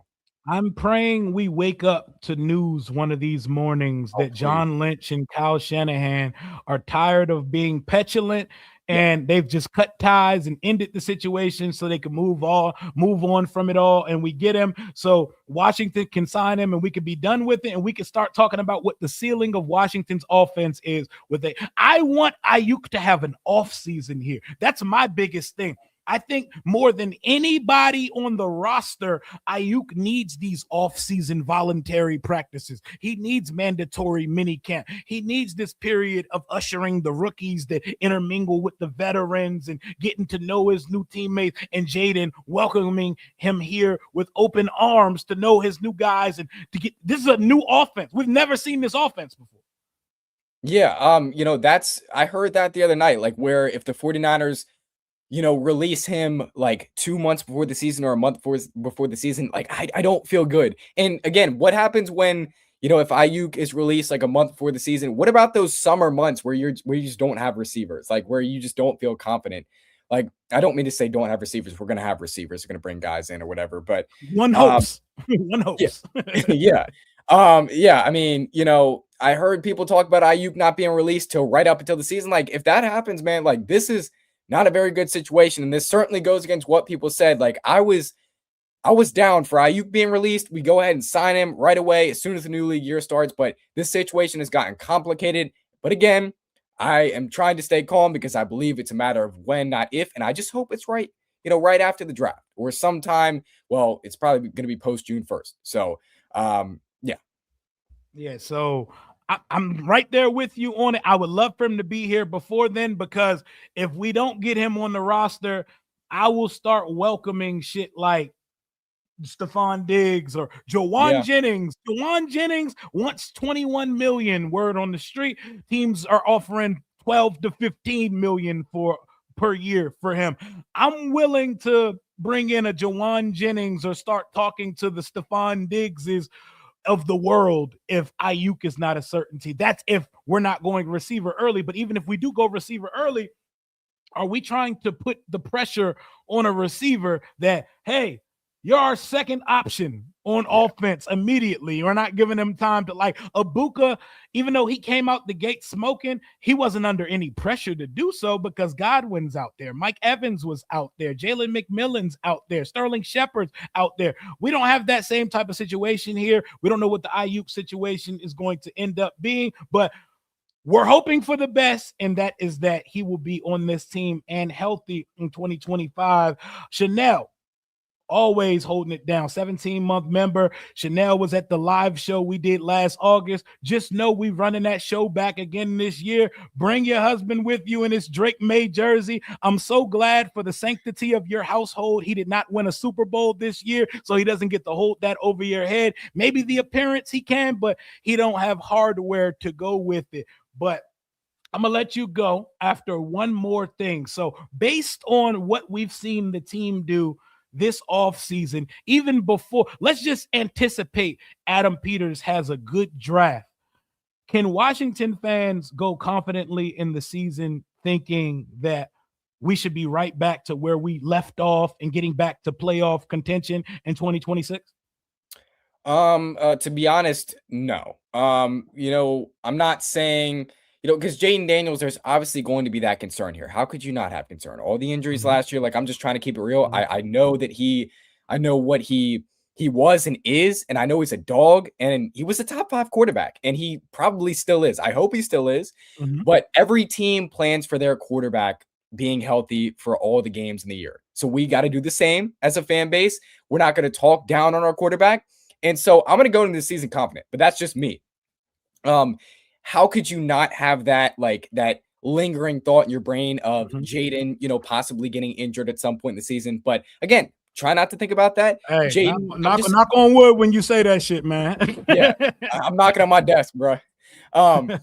Yeah, but there's always going to be, and Terry too, with those injuries last year, there's always going to be those thoughts. But hey, Jaden Daniels, we finally got our franchise quarterback. I still believe that's what he is, obviously. And so I'm going to go into the season confident because I know we have a guy in 5 that can really do it all. And again, I told you I was reminiscing a few nights ago. I was reminiscing hard. Like, bro, I was watching Jaden just dot teams up. Like, it's crazy what he did. And he carried our roster in 2024 to the divisional round and beat the Lions. And so we went to the NFC Championship, like, great run that year. He carried that roster that was way worse than the roster we're going to have this year. And he carried them to the NFC Championship. So, yeah, I'm going to go into the season confident. I kind of like what you said. Not going to consider us contenders yet. I feel like that's a little bit of a stretch, but I definitely think playoffs minimum. That's what we got to hope. With 5-17 on the football field for the majority of the regular season, if we not a playoff team and contending for the NFC East, something has went terribly wrong, and somebody is not as good as we thought they were. But I will say it. Everybody is I see it. I see the way the timeline acted about Jaden playing in a flag football game yesterday. I see it. Everybody is traumatized. Listen, as many injuries as Jaden had last year, he does not miss games in his career. Last year is an outlier. Last year is an anomaly compared to his entire career. And Jaden played 100 years in college. Jaden is not a young third-year quarterback. This is about to be his 26th season because he played almost 60 games in college. He is not a guy that misses a ton of football games in his career. Last year, we were cursed. Austin Eckler, Dietrich Wise, Terry McLaurin never misses games. He missed half the season. Dorrance Armstrong is about to have the best season of his life. You're out for the season. Our other edge rusher out for the season. Our Trey Amos, young prospect that we love. Yeah, we didn't even get to watch Trey Amos. Jalen Lane runs back a punt. Now you're out for the season. Luke McCaffrey, you're a contributor now. You're out for the season. Last year, I just put that shit in a pot and I like to throw it away because it's disgusting. I like to bask in that playoff run of 2024 because when 5 is healthy for the majority of the season, I see no reason with the updated defense that we have, and if his boy Aiyuk and his boy Rachaad White with Bill and company, we're going to run for over 2,000 yards. That's a given because the quarterback always ties into the running game. We have a tight end that can run with the ball in his hands. And even before we draft players, there is no reason why this isn't a team around 9 or 10 wins in 2026. I'm not trying to put the expectations out of orbit and start saying shit like they need to be back in the NFC Championship. I've learned my lesson from that. But if we can't at least expect this team to be in playoff contention, what are we even doing here? Yeah. And again, when Jaden was healthy last year, like his worst game was the Packers. Obviously, we lost that 27-18. Like Jaden Daniels, I think, it's recency bias. I mean, people think about Drake May, Jaden Daniels. Oh, Drake May's landslides better. Like Jaden Daniels did what he did in 2024, and he's here to resume that in 2026. So I have a lot of confidence in Jaden Daniels, and we saw what he can do. He's going to put on muscle this offseason. Like, you don't think he hears all this crap on social media? You don't think he hears all this? Like, he wants to prove everybody wrong for talking down on him. And he knows what he's capable of. Exactly. And Jaden can put on as much muscle as he wants to. His frame is always going to be his frame. He is slightly built. He's going to be built like Rudolph the Red-Nosed Reindeer his whole career. He's going to be built like a broomstick. That's what he is. He's a skinny quarterback. Jaden is around 210, but he's a skinny, tall, 6'4", 210. And we have to just accept that shit. That's what he's going to be. What we have to do is mitigate risk. We have to not get him touched as much, and he has to protect himself when he makes himself a ball carrier. I trust his judgment. I think the world of Jaden Daniels. I think we got one of them ones. I watched Drake May in the Super Bowl get carried there and carried during by his defense. If Jaden Daniels had that defense, Jaden Daniels has a ring on his finger right now. If Caleb Williams' defense carried Jaden to overtime in the second round of the playoffs, Jaden would not throw up an Italian BLT interception in the playoffs like Caleb Williams did. Bo Nix got hurt, so we didn't get to see him in the AFC Championship game. But if it didn't snow, I think Jared Stidham and the Broncos beat the Patriots in the AFC Championship.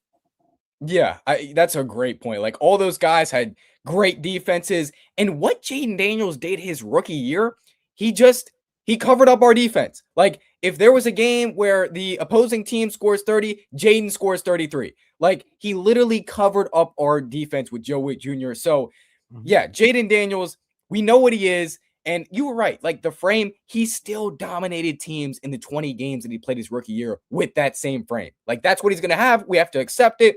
And, he's obviously, I believe he can be a top 5 quarterback, if not the best quarterback in the league. Yep, and I think so too. Drake May looked shell-shocked in the Super Bowl. While we got 55 drummed on our head top, Jaden Daniels came to play in that NFC Championship. He was the only one who came to play. You can scoreboard me to death all you want to. Jaden and Ertz came to play that day. Yeah, exactly. That's a great point. Those two guys were the only guys who came to play that day. And Drake May, no one realized it because the Patriots were winning, but his playoffs, they were not good. They were not good. He was about mid in the playoffs. Never did anything really good, and his defense absolutely carried him through the playoffs. Yep. Carried them, but they got there, and I'm not going to take that from them. I love the draft class. We don't have to sit here, even though they're going to always live synonymously amongst each other. We don't have to go to war about our quarterbacks. I root for the other quarterbacks because they're not in the division, so I'm allowed to root for all the other young quarterbacks. Look at them just last night at the Fanatics flag football after party. Look at Caleb Williams and Jaden Daniels with that weird Fanatics guy and Tom Brady post-20 surgeries, man. Look at the quarterbacks, man. Look at them. They are cool with each other. They're not feeding into all these social media narratives. Did you see any of the flag game before I let you go? Yeah, I did. Did you see Grant Paulson during the flag football game? And Grant Paulson, he has a gripe. He is one of those people that has not forgiven the team for not drafting Drake May. So he has an issue with almost everything related to the name Jaden Daniels. Yeah, I just wanted to like get your thoughts on that because I don't know about you, but I was pissed off at that, bro. Like if we have to worry about our quarterback playing in a flag football game, how do you like how are you going to feel when the real games come around? Like I don't get it. Obviously the injuries were there last year, but let the man live. He's living. Let him go out, show his sponsors off, like whatever. Joe Burrow's in the same game. Jalen Hurts in the same game. 46-year-old Tom Brady, or what is he, 48 now? I don't even know his age. He's in the game. Like, let Jaden Daniels live, man. Let him live. He was injured last year. The man played 20 games in 2024 in the NFL, and he was getting hit a lot. Pause. But he was getting taking those hits, and he was getting the Sonic rings knocked out his skinny ass. That's what he was doing. Facts. I mean, and last year, like obviously the elbow stuff, like let the man live. He played a flag football game. If we have to worry about him in that, I think we have far bigger problems here. Far bigger, and I saw multiple people in the media doing that. I think they need to get over it. I did appreciate, because I am the type of person. This is where my life is in 2026. I spent 4.5 hours watching the entire Fanatics flag tournament. I watched that Team USA flag team whoop ass for 4 hours. And I appreciated that Jaden, even on the plays where he ran routes, he was just calmly, briskly, a little bit more than jogging most of the day. Joe Burrow is the quarterback y'all need to be worried about. Down. He got tackled twice. He got his pants pulled down. He got hit stick. And Joe Burrow was trying to juke. I didn't see Jaden out there risking his ligaments. Joe Burrow was doing things I ain't never seen Joe Burrow do. Yeah, Jaden, I loved it because he was playing. Obviously, he was trying a little bit, but he was nonchalant with it. Like, listen, throwing some deep balls. Joe Burrow, I mean, that was crazy. If I was a Bengals fan, I guess I'd be a little bit more worried still, though. It's a flag football game. I was just praying for those real flag football guys to like not go crazy, No, I knew the Team USA was gonna get busy, but I'm gonna let you go ahead and slide out of here. You done rock with me for about an hour and a half on this Sunday afternoon. Let folks know where they can find you, follow you, and subscribe to your content, my guy. Yeah, so Instagram at WSH Carter, everywhere at WSH Carter, but mainly just go subscribe to my YouTube channel. That's all I ask, posting Commanders content, exact same stuff as Rio every single day. So trying to hit 5,000 before the draft. So make sure you guys go ahead and subscribe to the channel. It would be greatly, greatly appreciated. And so, yeah, that's WSH Carter on every single platform. Y'all heard my guy. Thank you for rocking with me. Let's get him to 5K before the season starts. Appreciate you, young bull. Keep pushing that content out, my guy. Appreciate you, man. Yes, sir. Yes, sir. Yes, sir. And I'm going to rock this one out solo for the rest of the evening because I still have things to yap about. So speaking of the flag football tournament yesterday, I have lots of thoughts about this shit. First of all, I'm happy and excited. I'm so pressed to see Jaden throw a football. I was happy to see him throw that shit yesterday. That throw to Devontae Adams, seeing his deep ball again. I was back in 2024. I was daydreaming. I was reminiscing back down memory lane. It felt good to see him out there. Jaden is skinny. Jaden grew up his whole life playing flag football, and you could tell he was the only NFLer out there yesterday that understood the rules and understood how leverage and how to move on a flag football field. You can tell that Sean Payton, Kyle Shanahan, and the other 95% of players did not understand the rules. Saquon was out there trying to run dudes over. Ramsey was trying to hit stick because that's all he got left to do at this point of his career. Joe Burrow was trying to shake niggas. Jalen Hurts threw 2 pick sixes to 9-to-5 cubicle workers yesterday. I want it to be known that Jaden Daniels did not throw 2 pick sixes in this flag game yesterday. Jalen Hurts threw a giant-sized Jersey Mike's meatball marinara on Parmesan bread to 2 flag football team members yesterday. My quarterback would never. Extra meatballs, extra sauce, Parmasano. Jalen Hurts was out there taking sacks to Logan Paul, throwing pick sixes and shit, looking flustered like these boys ain't got to go to work on Monday and clock in. That shit was crazy, man. Seeing Jaden out there again excited me. Seeing Jalen Hurts have faux pas. Jalen Hurts is a Super Bowl winning quarterback. He's a quarterback of one of our NFC East ops. So I'm going to take shots when I can. We know Jalen Hurts is a good NFL quarterback. Still was funny seeing people that have to go to work for Geico tomorrow pick them off twice in the end zone. Seeing Logan Paul, who has no twitch, has no bend, sack this man. Had Jalen Hurts spamming checkdowns. Like, I'm glad Jaden threw it a lot less than the other guys, too. Jaden looked clearly better than Hurts and Burrow out there yesterday. Tom Brady still got some wiggle to him, still got the same amount of accuracy.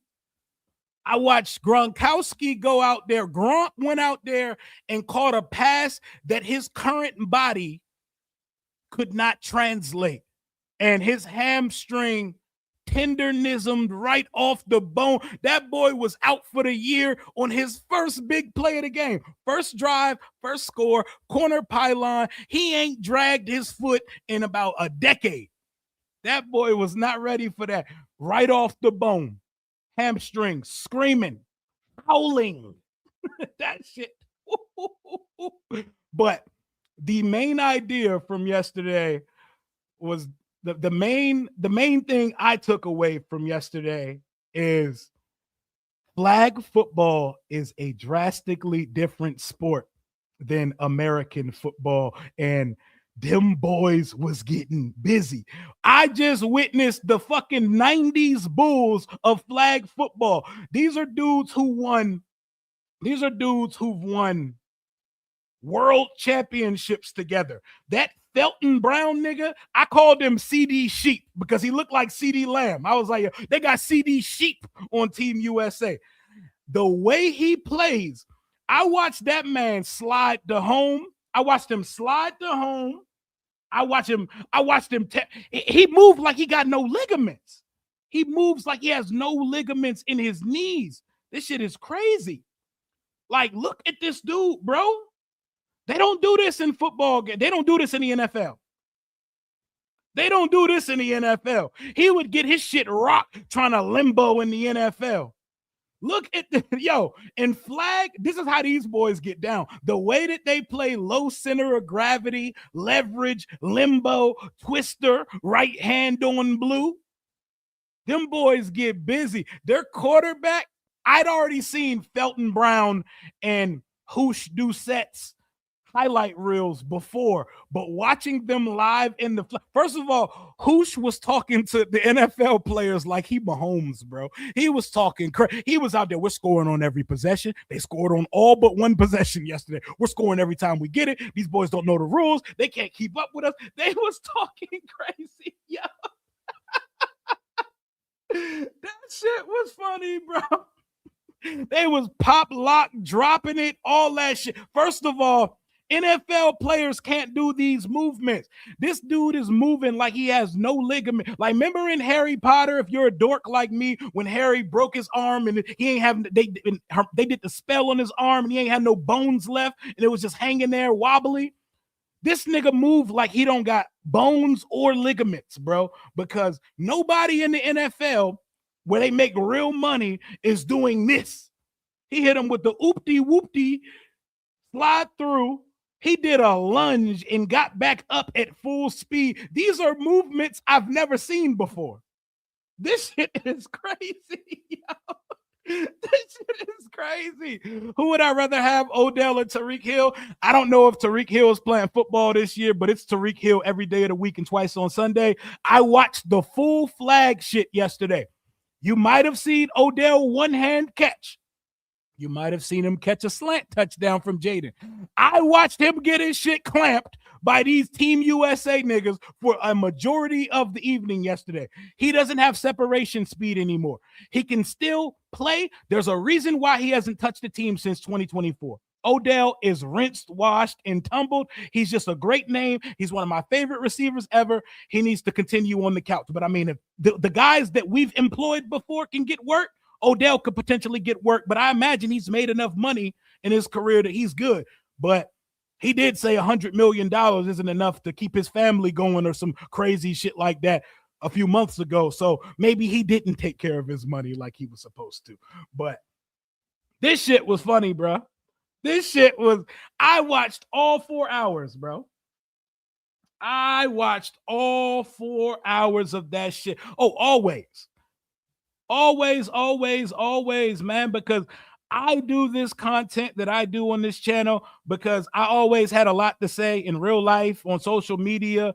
But watching guys like Louis T, Ed Oliver, Juan Gotti, Pedro Smith, watching those guys gave me the courage to jump out there, hit play, and start doing this shit myself. So in any position where I can uplift another content creator, get somebody going with this, or give any advice, even though I'm no master of this shit, I'm still learning as I'm going, I'm going to do it. Because I remember when I came into the game, no subscribers, and I wanted people to come on the channel and collab with me and stuff like that. And they gave me real advice during the process, and they didn't have to do so. So I'm always going to look out for everybody, man. I'm always going to look out. Everybody can eat. This is a big space for people to add their input. We're all talking about the same shit anyway. We're talking about one team most of the time, and we're talking about the same topics, but everybody has a different delivery. Everybody communicates with their community different. And y'all know I am the unserious person in the community. Like, I like to keep a balanced program over here. Like, you may learn something, but you will laugh on this channel. You will probably get mad at some point, but you're going to have a good time. You're going to have a good time because energy and sense of humor, I don't want to live in a world where those things are not something apart. Like, I can't get involved with that if sense of humor is not in the mix, because we're talking about a sports team. I'm not the media, bro. I don't work for nobody. I work for me. I work for Mario Robinson at the end of the day. So y'all are going to get my full personality at all times. There's going to be no selling out to anything. I don't care what brand you see me promote on here. I'm not changing anything about who I am. And I advise anybody that gets into this shit right here to completely be yourself. There's obviously a time and a place for everything, but you're going to get unhinged me every time I pop up on this camera over here. Shout out to everybody. Shout out to my boys, man. Shout out to the Commanders Kings. Shout out to my group chat brethrens in real life. I love this stuff, man. And shout out to all of y'all, because the channel goes because the comments, because the chat. Y'all be lit in here. Y'all be lit. And when the season starts, them crash outs be crazy. You think the free agent and the draft day crash outs or something? Wait till we get to September and I'm screaming at 12:50, oh, we start the season today.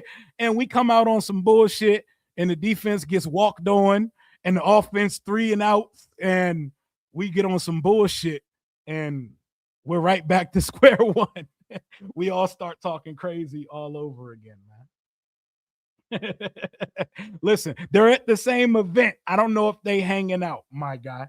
Hit me up for seats if you need them this year. Door Gunner, I got you, my guy. I got you. And y'all, if y'all got any inquiries for me ever, don't put them in the DMs, because there are so many scams and bullshit things in my DMs now that I avoid them for the most part. Hit me up via email if you need me, because DMs are disgusting. They out here trying to hack pages and shit, and it's nasty. But shout out to Team USA. Shout out to Felton Brown and Doucette and the flag football players of America, because they was getting active, man. They was getting active. Let me find a little bit of 5 to put here on the screen real quick. Hold on. Let me find some Jaden. Let me find some Jaden. Hey, this dude was moving though. Big CD Sheep. Big CD Sheep. I think my boy Brandon from Twitter, Jaden Daniels MVP. Shout out my guy, by the way. #1 source of all things Washington on Elon's app, my guy. Let me pull up some of these. Jaden Daniels highlights from yesterday. Don't need to show him catching the touchdown. Oh, no, this one got me hyped. This one got me hyped, bro, because if there's one thing I missed the most last year, it was the Jaden Daniels. It was the Jaden Daniels deep ball. We ain't have no deep game whatsoever last year. That Jaden deep ball to Diami fed families for me yesterday. Shit fed the household for a month. That shit was clean. That shit was clean. Look at 5, man. Look at 5. This shit was beautiful. Burrow, this shit was beautiful, man. This shit hurts like car rental. That's the Hurts that was out there throwing up bullshit yesterday. It was throwing up $5 footlongs yesterday. About the 8th time I've seen you with a double cheeked up, thick, or some type of compliment. Hey, nah, I don't think he's the center, though. I think he's competing for the left guard spot. Don't tell our admin that, though. They already penciled him in at left guard. But look at 5 throw the deep ball, man. Look at 5 throw the deep ball. People pumped up to go lift iron or hit the gym, but I appreciate the listen, though. Speaking of the gym, I need to get my big ass back in the gym. I've been putting this team. We find out about that shit when it happens. We don't really find out before. So there's a world where that is the case. We just haven't been told yet. Daniels. Oh, what a move. Jaden Daniels is going to walk in for the 2-point conversion. He's having a little fun now, the Commanders quarterback. I like what the Wildcat. So this pity pat running right here is what y'all were worried about Jaden doing in flag football. This jogging brisk as Sunday afternoon at the park. Don't forget the picnic blanket and basket. This is what y'all was worried about. He wasn't out there doing what Burrow was doing. Burrow was out that shit pressing L1 and R1, hitting the juke stick. Like Burrow was doing a lot, man. Yeah, Jennings not getting $21 million for nobody. Jennings not getting $21 million from nobody. That's a fact. Ghostbuster, appreciate you for the $4.99 super chat donation. I've been seeing way less of Rio at the gym on Instagram stories. You told us to jump you if you start to slide. Hey, it's time to jump me again because I've been on bullshit. Jump me. I've been on all big back activities for the last 3 months, especially because I had some medical shit going on. That's why I've been off camera for a little bit. I got some health shit that I've been dealing with, but I appreciate y'all, appreciate your concern, and appreciate y'all genuinely asking about the boy. We're going to get back, though. The back is finally fully healed, and we got to unbig it again, baby. So it's time to lock in again. Jaden just out there having fun with it, man. Hey, thank you. I need this. This is what we call, holding people accountable. That's what I'm talking about. It's time to get active. You ain't seen the videos because I ain't been there. I've been taking walks. That's about it. We need to get back on my shit again. I appreciate you for having me lock in because it's time. The sun's out again. It's spring weather. Seasonal depression is over with. Let's get active.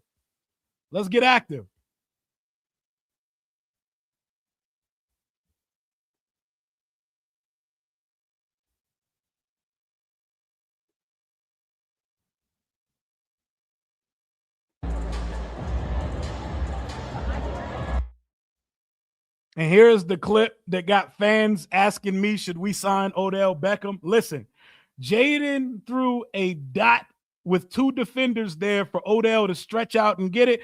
This is a fun highlight. This is flag football. Those boys are clocking in to work like you tomorrow morning. This should not get Odell a contract in this league, man. Come on, man.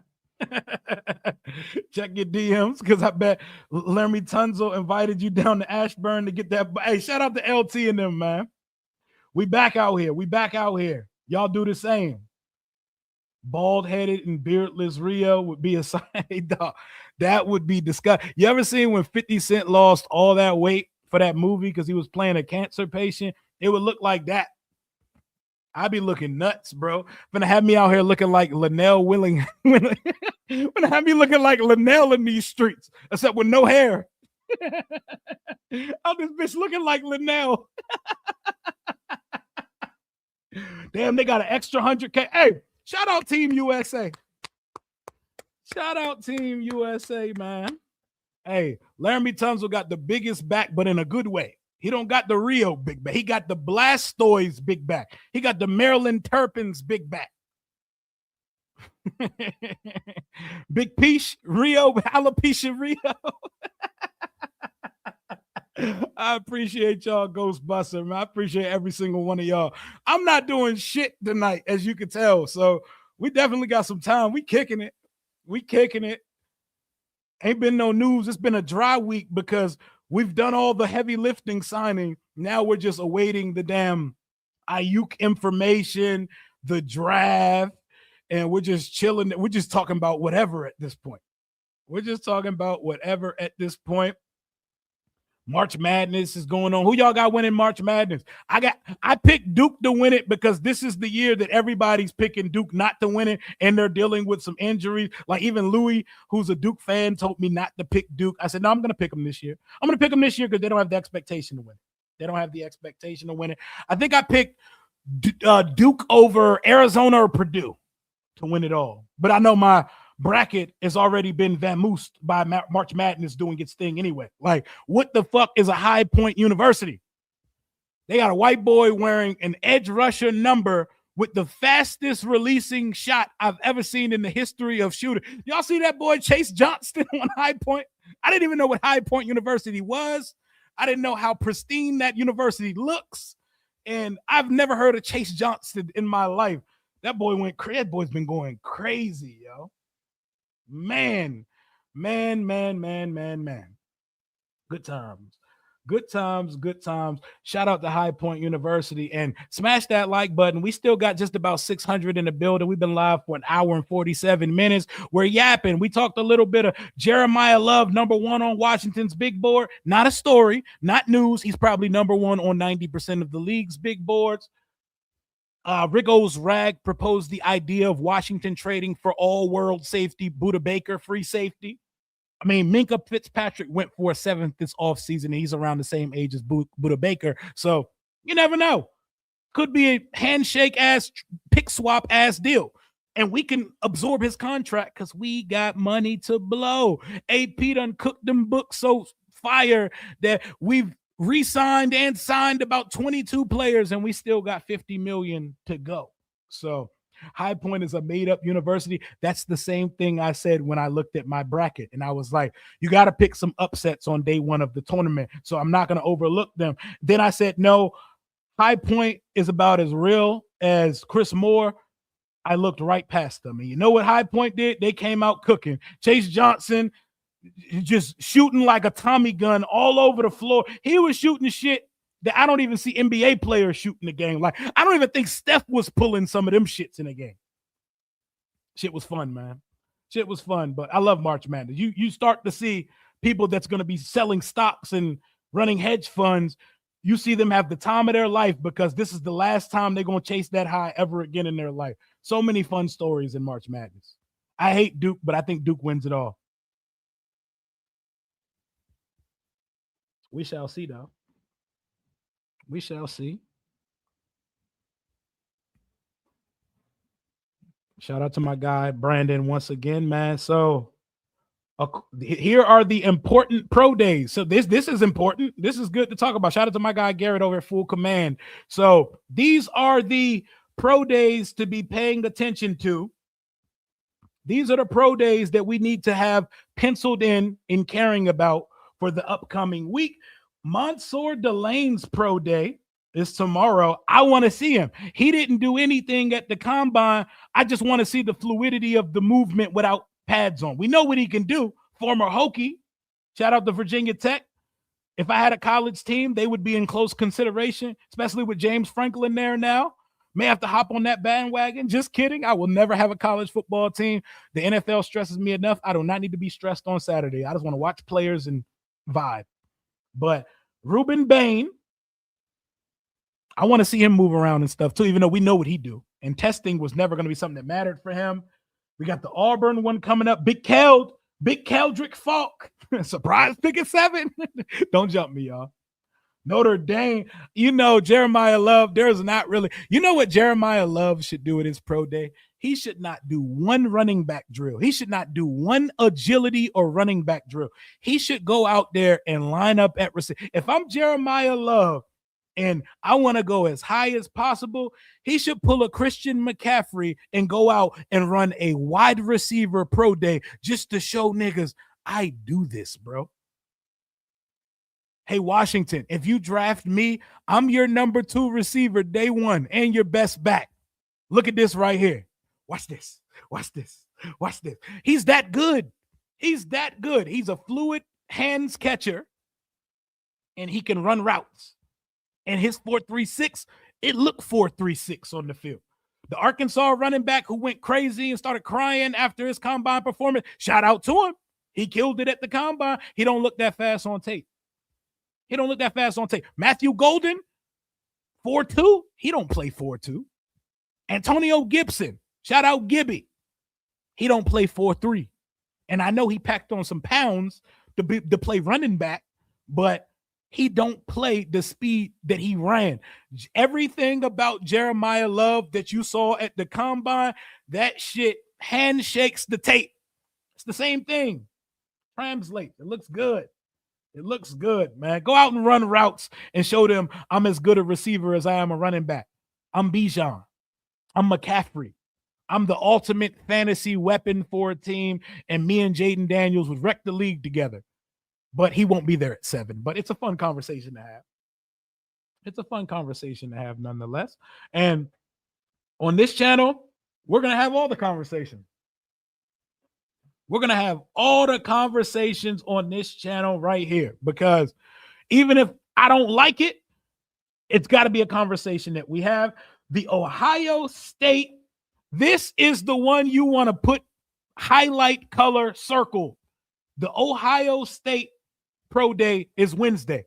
I might have to go live during that shit like a watch party, because I am of the belief that whatever the best Ohio State defender that's available at 7 is going to be the draft pick. If I had to bet everything I owned that something was going to be the pick, I would say that someone wearing that Ohio State uniform, and most likely a defender, will be our pick with the 7th pick of the draft. Sonny Styles, Arvell Reese, Caleb Downs, whoever's there, I imagine is very high. And I imagine all those dudes got a commander tag, or at least half of them. I know Sonny Styles and Caleb Downs are. Caleb Downs is literally the definition of commander tag. How do I feel about? Yeah, we were talking about that when I had my young boy Carter on stream earlier. But I mean, it's all fan concocted. But I think what we got to do until they trade Daron Payne, which I don't think is happening, we got to stop throwing Daron Payne in every trade. What's the dude's name? Is it Red Herring? What's the dude's name on Scooby-Doo that they blame for everything? Even going back to a pup named Scooby-Doo, they blame the same dude all the time, and it's never him. Daron Payne has not got traded yet. We've been throwing this nigga in trades for 3 years straight. Nobody's traded for him, bro. Stop throwing Daron Payne in hypothetical trades in 2026, man. Congratulations to the Reeves family. They got married today. Tressway officiated their union. Shout out to them. Shout out to getting an extension and getting married on the same week. That is beautiful. Good for Reeves. Keep winning. Keep telling your story, which is a fantastic one about a guy who couldn't make a roster now who can't get off a roster. Good for Reeves. Less Twitter fingers. More defensive production when asked for. But shout out to Jeremy Reeves, man. I'm sure we're going to be seeing Jeremy Reeves very soon when they drop the video announcing that we're going back to the old burgundy and white uniforms as our full time and whatever these alternates are, because they love them some Jeremy Reeves, man. Scratchy. I know Scrappy was the nephew. Scrappy Cornelius Dew was the nephew. Scooby's little bad, big head ass nephew. AP was at the wedding too. Oh yeah, that's fire. You love to hear team teammates and team brass showing up. They love that guy. They love Jeremy Reeves will retire here. They had a Jeremy Reeves billboard, even though I hate that for us. In Spain, in Madrid last year at Santiago Bernabeu Stadium, they had a big ass billboard of Jeremy Reeves on that shit. Like, man, that's the state of the season last year, where Reeves is representing, he's the ambassador for the team over there. Instead of top us with Jaden Daniels, top us with Jeremy Reeves. You know? Wine tasting with Chris Moore. Type shit. Holy shit. Last year, they didn't announce the numbers till after the draft. I wouldn't be mad at it because that would mean that these free agents are not locking in with premier numbers that a draft pick probably should get. But that's a good question. I think they'll announce it in the next couple of weeks, though. I think they'll announce it. I mean, Rashad White and Amik Robertson, they kind of soft launching numbers 1 and 2. You know, maybe the equipment manager has a different idea for that, but most teams, their guys have already put their numbers out. So we waited till after the draft. Maybe that's what we do again this year. You know, we're about to unveil uniforms soon. We got the draft about a month and a day away. I'm excited, man. I'm excited. Now, on the Rio Robinson Rambling with Rio show, it all matters. Everything matters. The colors matter. The numbers matter. Hashtag numbers matter. Now, it all matters over here. Ultimately, we want the team to win, but on March 22nd, we could talk about niggas' numbers. Yes. You now, you know who need to be in number 40? Benjamin Sennett. If you find out what his middle name is, let me know, because we're going to use his government name from now on the channel when we refer to him. But I would like Aiyuk to wear number 2 because he wore that shit in college. That shit would be clean. That shit would be clean. I imagine Owe stays in 98. And shout out to Owe, man. His little brother cooked in the tournament. Kentucky got put out today, though, right? They got put out. You know? Oh, I want to put it in the past, too. You know, it's relative to a lot of conversations that we have now, but I definitely want to put last year past us. That shit was disgusting. That shit was certainly... It was very, just having war flashbacks about some of those games last year, man. But we're moving on, though, for sure. We're moving on for sure. It said Amik wants to and Rashad wants 1, but we don't know. Arrows on the helmets? No, ain't gonna be no arrows on the helmet. Definitely ain't gonna be no arrow. We're gonna find out if there's a spear, but I don't think there's a spear. I think the uniforms are the W with the stripes and a black uniform that looks just like the burgundy and white uniform. I know you like the old uni, but you were mad when they unveiled the old uni versus Seattle. No, I'm fine with the old uniforms. I think the old uniforms are plain as hell. I understand that they're iconic. I understand that they were worn when we were great. I get the cleanness of them and the tradition of them. I think them shits are plain as hell. It's a crisp look, but it's plain as hell. It looks very TJ Maxx, but it's crisp, it's classic, it's traditional. The type of shit that has football fans erect when they see it. I'm not the biggest fan of the old uniform. I'm one of the people in the minority that like the gradient new shit. So I'll stay there. And I love the black uniforms. I think they're going to smoke the black uniforms this time too, as well. But whatever they wear, I'm going to support it, though. Whatever they wear, I'm going to support it. Yo, when Josh Norman hit he was still hitting that shit after they started flagging him, too. He was still hitting it, man. Josh Norman, it didn't work out here, but he had some moments early on. He did have some moments here. That boy with the peanut punches, he was hitting them shits. He was hitting them shits. But no matter what this team is called, no matter what this team wears on Sunday, Rio Robinson will be here doing content as much as possible. I will be watching on Sundays. I will sometime be popping up at the stadium. I will definitely be popping up when the new stadium gets built. I will be popping up to give you updates when they start building the new stadium. So now that we've hit the 2-hour mark on stream, you know how we do these off-season streams. We end every stream with a mock draft. So Give me a second. I'm going to pull up the mock draft machine, and that's why we're going to end today's stream. Let's do a 7-round mock to call it a day. Shout out the Prize Picks. Not too much, though, until April 1st, but shout out the Prize Picks, though. Shout out to them. But we still got a couple days to go before we get there, so not too much on them right now, but it's been a good offseason. It's been a good offseason. I'll tell y'all that. It's been a very good offseason, and we about to have a good 2026 on the channel.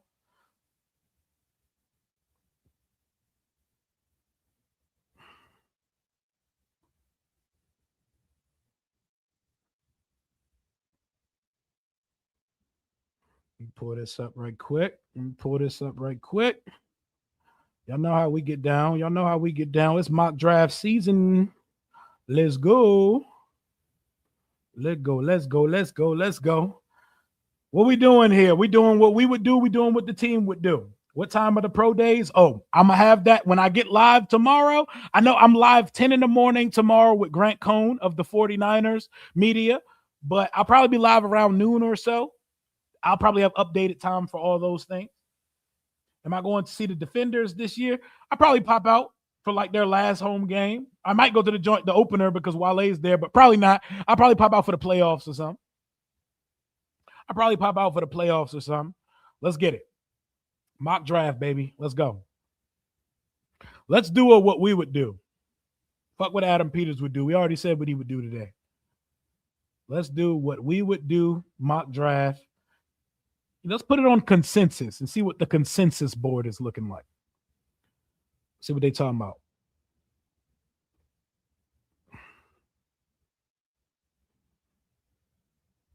I'll tell you what.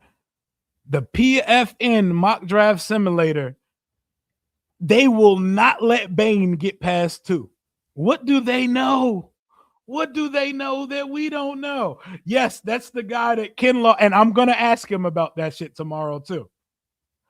I'm going to most certainly ask him about that shit tomorrow. Trust me, we're going to talk about Brandon Aiyuk for the most part. I'm going to seamlessly segue into 49ers culture, and I'm going to seamlessly segue into. So why do the players be talking so crazy to you, Grant? Because I saw Javon Kinlaw saying some outrageous, outlandish things to you in the interview. How did you get there? I got to get to that point at some point because that shit is Javon Kinlaw was talking egregious to this man. Like Kinlaw don't even seem like he get down like that. But they done allowed the impossible mission to take place. Jeremiyah Love has failed at pick 7, y'all. Ed Rio and Lil Rio there for the championship diploma reveal. They're going to pull out the certificate that you get at the end of your Little League season. Let me stop. I'm going to stop going on the DC Defenders because Gabe Taylor is now on the DC Defenders. Sean Taylor, little brother, is donning the 21 number. Shout out to Gabe. Gabe is starting at center for the DC Defenders. It's only right I pop out for one of them, you know. I want to see the diploma in person. But the mock draft simulator the consensus board has said that Makai Lemon, Arvell Reese, Styles, Bailey, and Bane in Mendoza. Makai Lemon's the only real shocker there, even though the order of when Bane was taken. But if the league loves Bane as much as people say, it's there. And sometimes life hands you lemons. And in this situation, when life hands you lemons, you make love to it. Jeremiyah Love, you are a Washington Commander, ladies and gentlemen. No pause on it. Jeremiyah Love is now a Washington Commander, ladies and gentlemen. Let's go. Always shout out to Gabe. If you know, you know. Defending champion DC Defenders.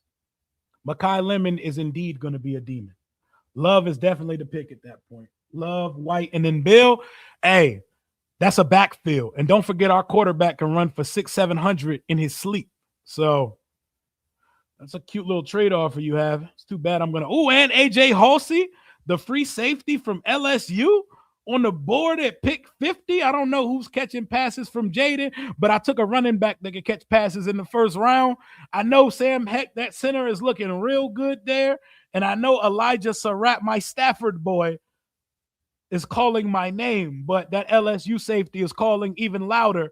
Jaden gets an LSU Tiger and Jeremiah Love with the first 2 picks. And this is how we're eating through round 3. Love and Halsey, baby. Let's go. Let's go.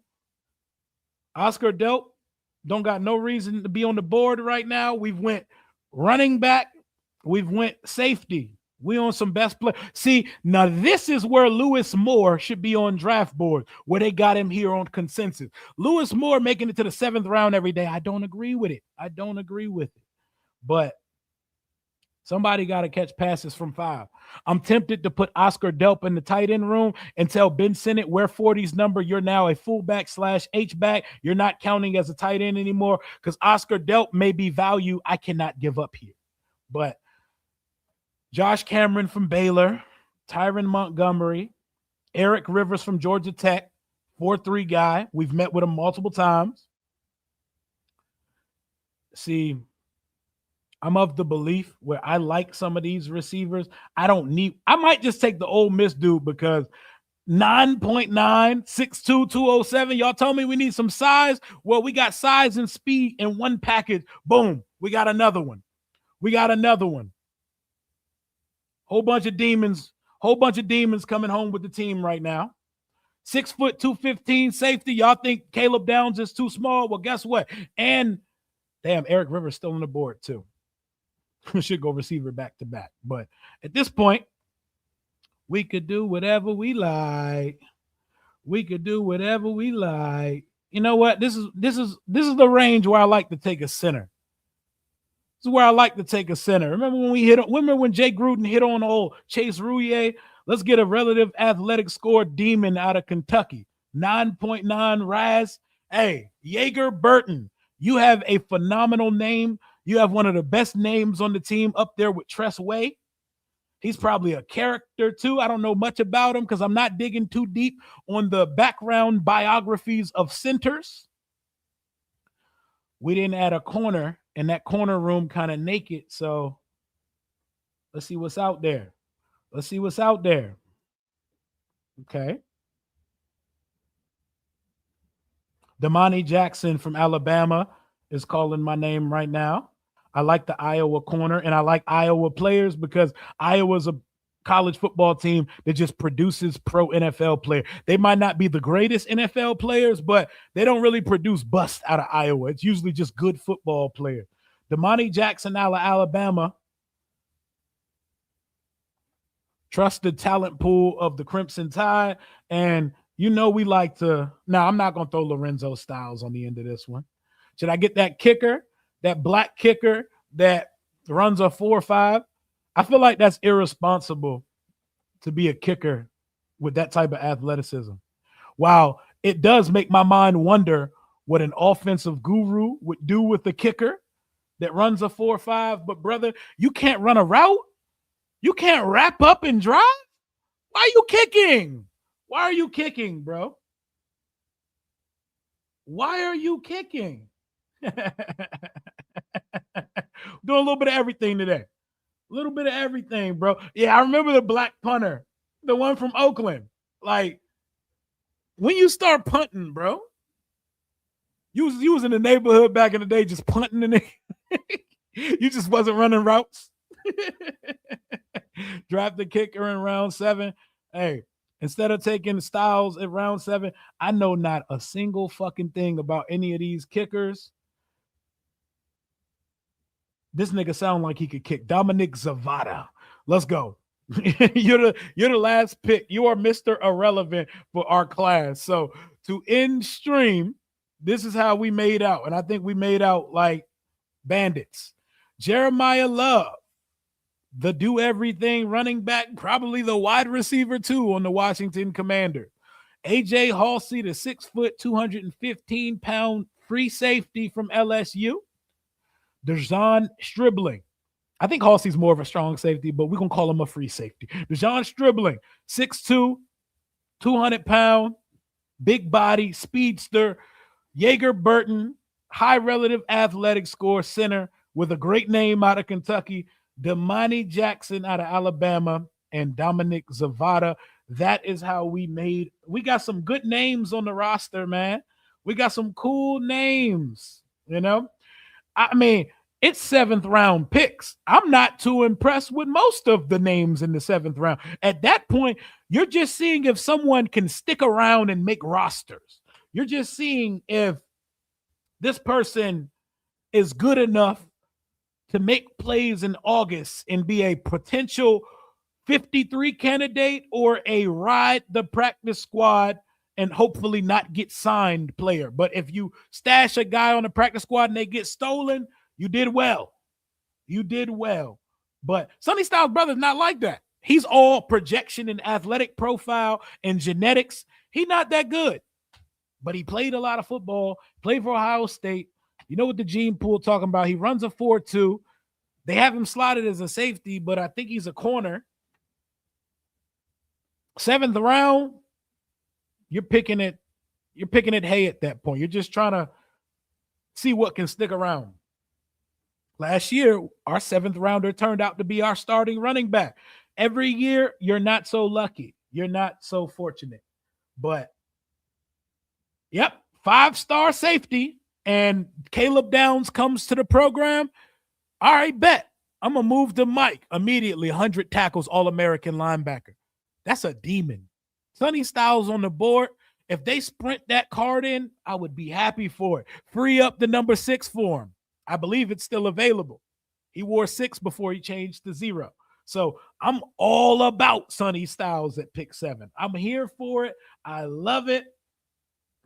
You about talking about the trade back for Mansour? Hey, if you really love Mansour Delane, just pick him at 7. There is no world where our line is buzzing at pick 7. It depends who's on the board because people talk about the top of the draft, people not being in love with the value there. So if you really love Mansour Delane, Silver Spring, Maryland in the building, former Hokie, LSU Tiger, take him at 7. If they really like that, take him at 7. Don't even waste your time taking calls and playing the waiting game because there's a world where Mansour Delane doesn't get past the Saints who just lost Alontae Taylor, the Chiefs who just lost every cornerback they had to the Rams this offseason, to the Bengals who need everything on their defense. So you trade back past 10, Mansour Delane is gone if he's as like that as people think. So, Delane's an outside boundary corner. If we draft Mansour Delane, that's cornerback 1. And that's not a slight. That's not disrespect to Trey Amos. If we draft Mansour Delane in the 1st round, he's your cornerback 1. And if he's not, what are we doing? And that's where I stand on that matter. Thank y'all for rocking with me for over 2 hours, 2.5 hours almost. I dropped a video earlier with Big Keldrick Falk on the thumbnail that scared a lot of you, but we had a good time. Popped my face back out again, and we're back to regularly scheduled programming. It's almost draft month. It's the final week of March. Let's end the week with a bang this week. I don't know if we're going to get any big news, but we got pro days aplenty. I got Grant Cohn, big guest coming on tomorrow. Grant Cohn is a big deal for the San Francisco 49ers media. The players may hate him, but people listen to what he has to say, and he keeps it 100,000 on his content. Early morning Rio tomorrow, 10 a.m., we live with Grant Cohn. I'll probably be live a few hours later because, it's Mock Draft Monday. Mock Draft Monday may turn into a let's watch some pro days Monday. And if anything comes out about anybody, you already know what it is, man. 0 clean player. He's the antithesis of Benjamin St. Juice, and he only gave up 14 catches all season. So this week we dive deeper into more prospects because I want everybody's mind open to more opportunities because we don't know what Adam Peters is going to do next month. You can do me a favor on your way out, smash the thumbs up, smash the like button under the video. If you're not subscribed to the channel yet, hit subscribe, join up the channel, join the Rambler family, and keep being spirited. Keep speaking your truth. I don't care what I'm talking about. Say whatever you feel like in the comments. Say whatever you feel like in the chat. Keep watching. because I value everything, positive and negative. I don't care if you say F you, Rio. It is what it. I might say some slick shit back, but it be like that sometimes. And I don't fault people because I talk crazy on this channel sometimes. But that's why people rock with me. I'm going to keep giving it. I was about to say I'm going to keep giving it to y'all the same. I'm going to pause that before we even go there. It's definitely time to get off stream. Talk soon. Hail to the Washington Commanders. Love y'all. Female fan since 82. I don't know what I did to deserve such blessings. I appreciate you. And everybody that watched, drop the super chat and smash that like button. See y'all on Monday morning. We out.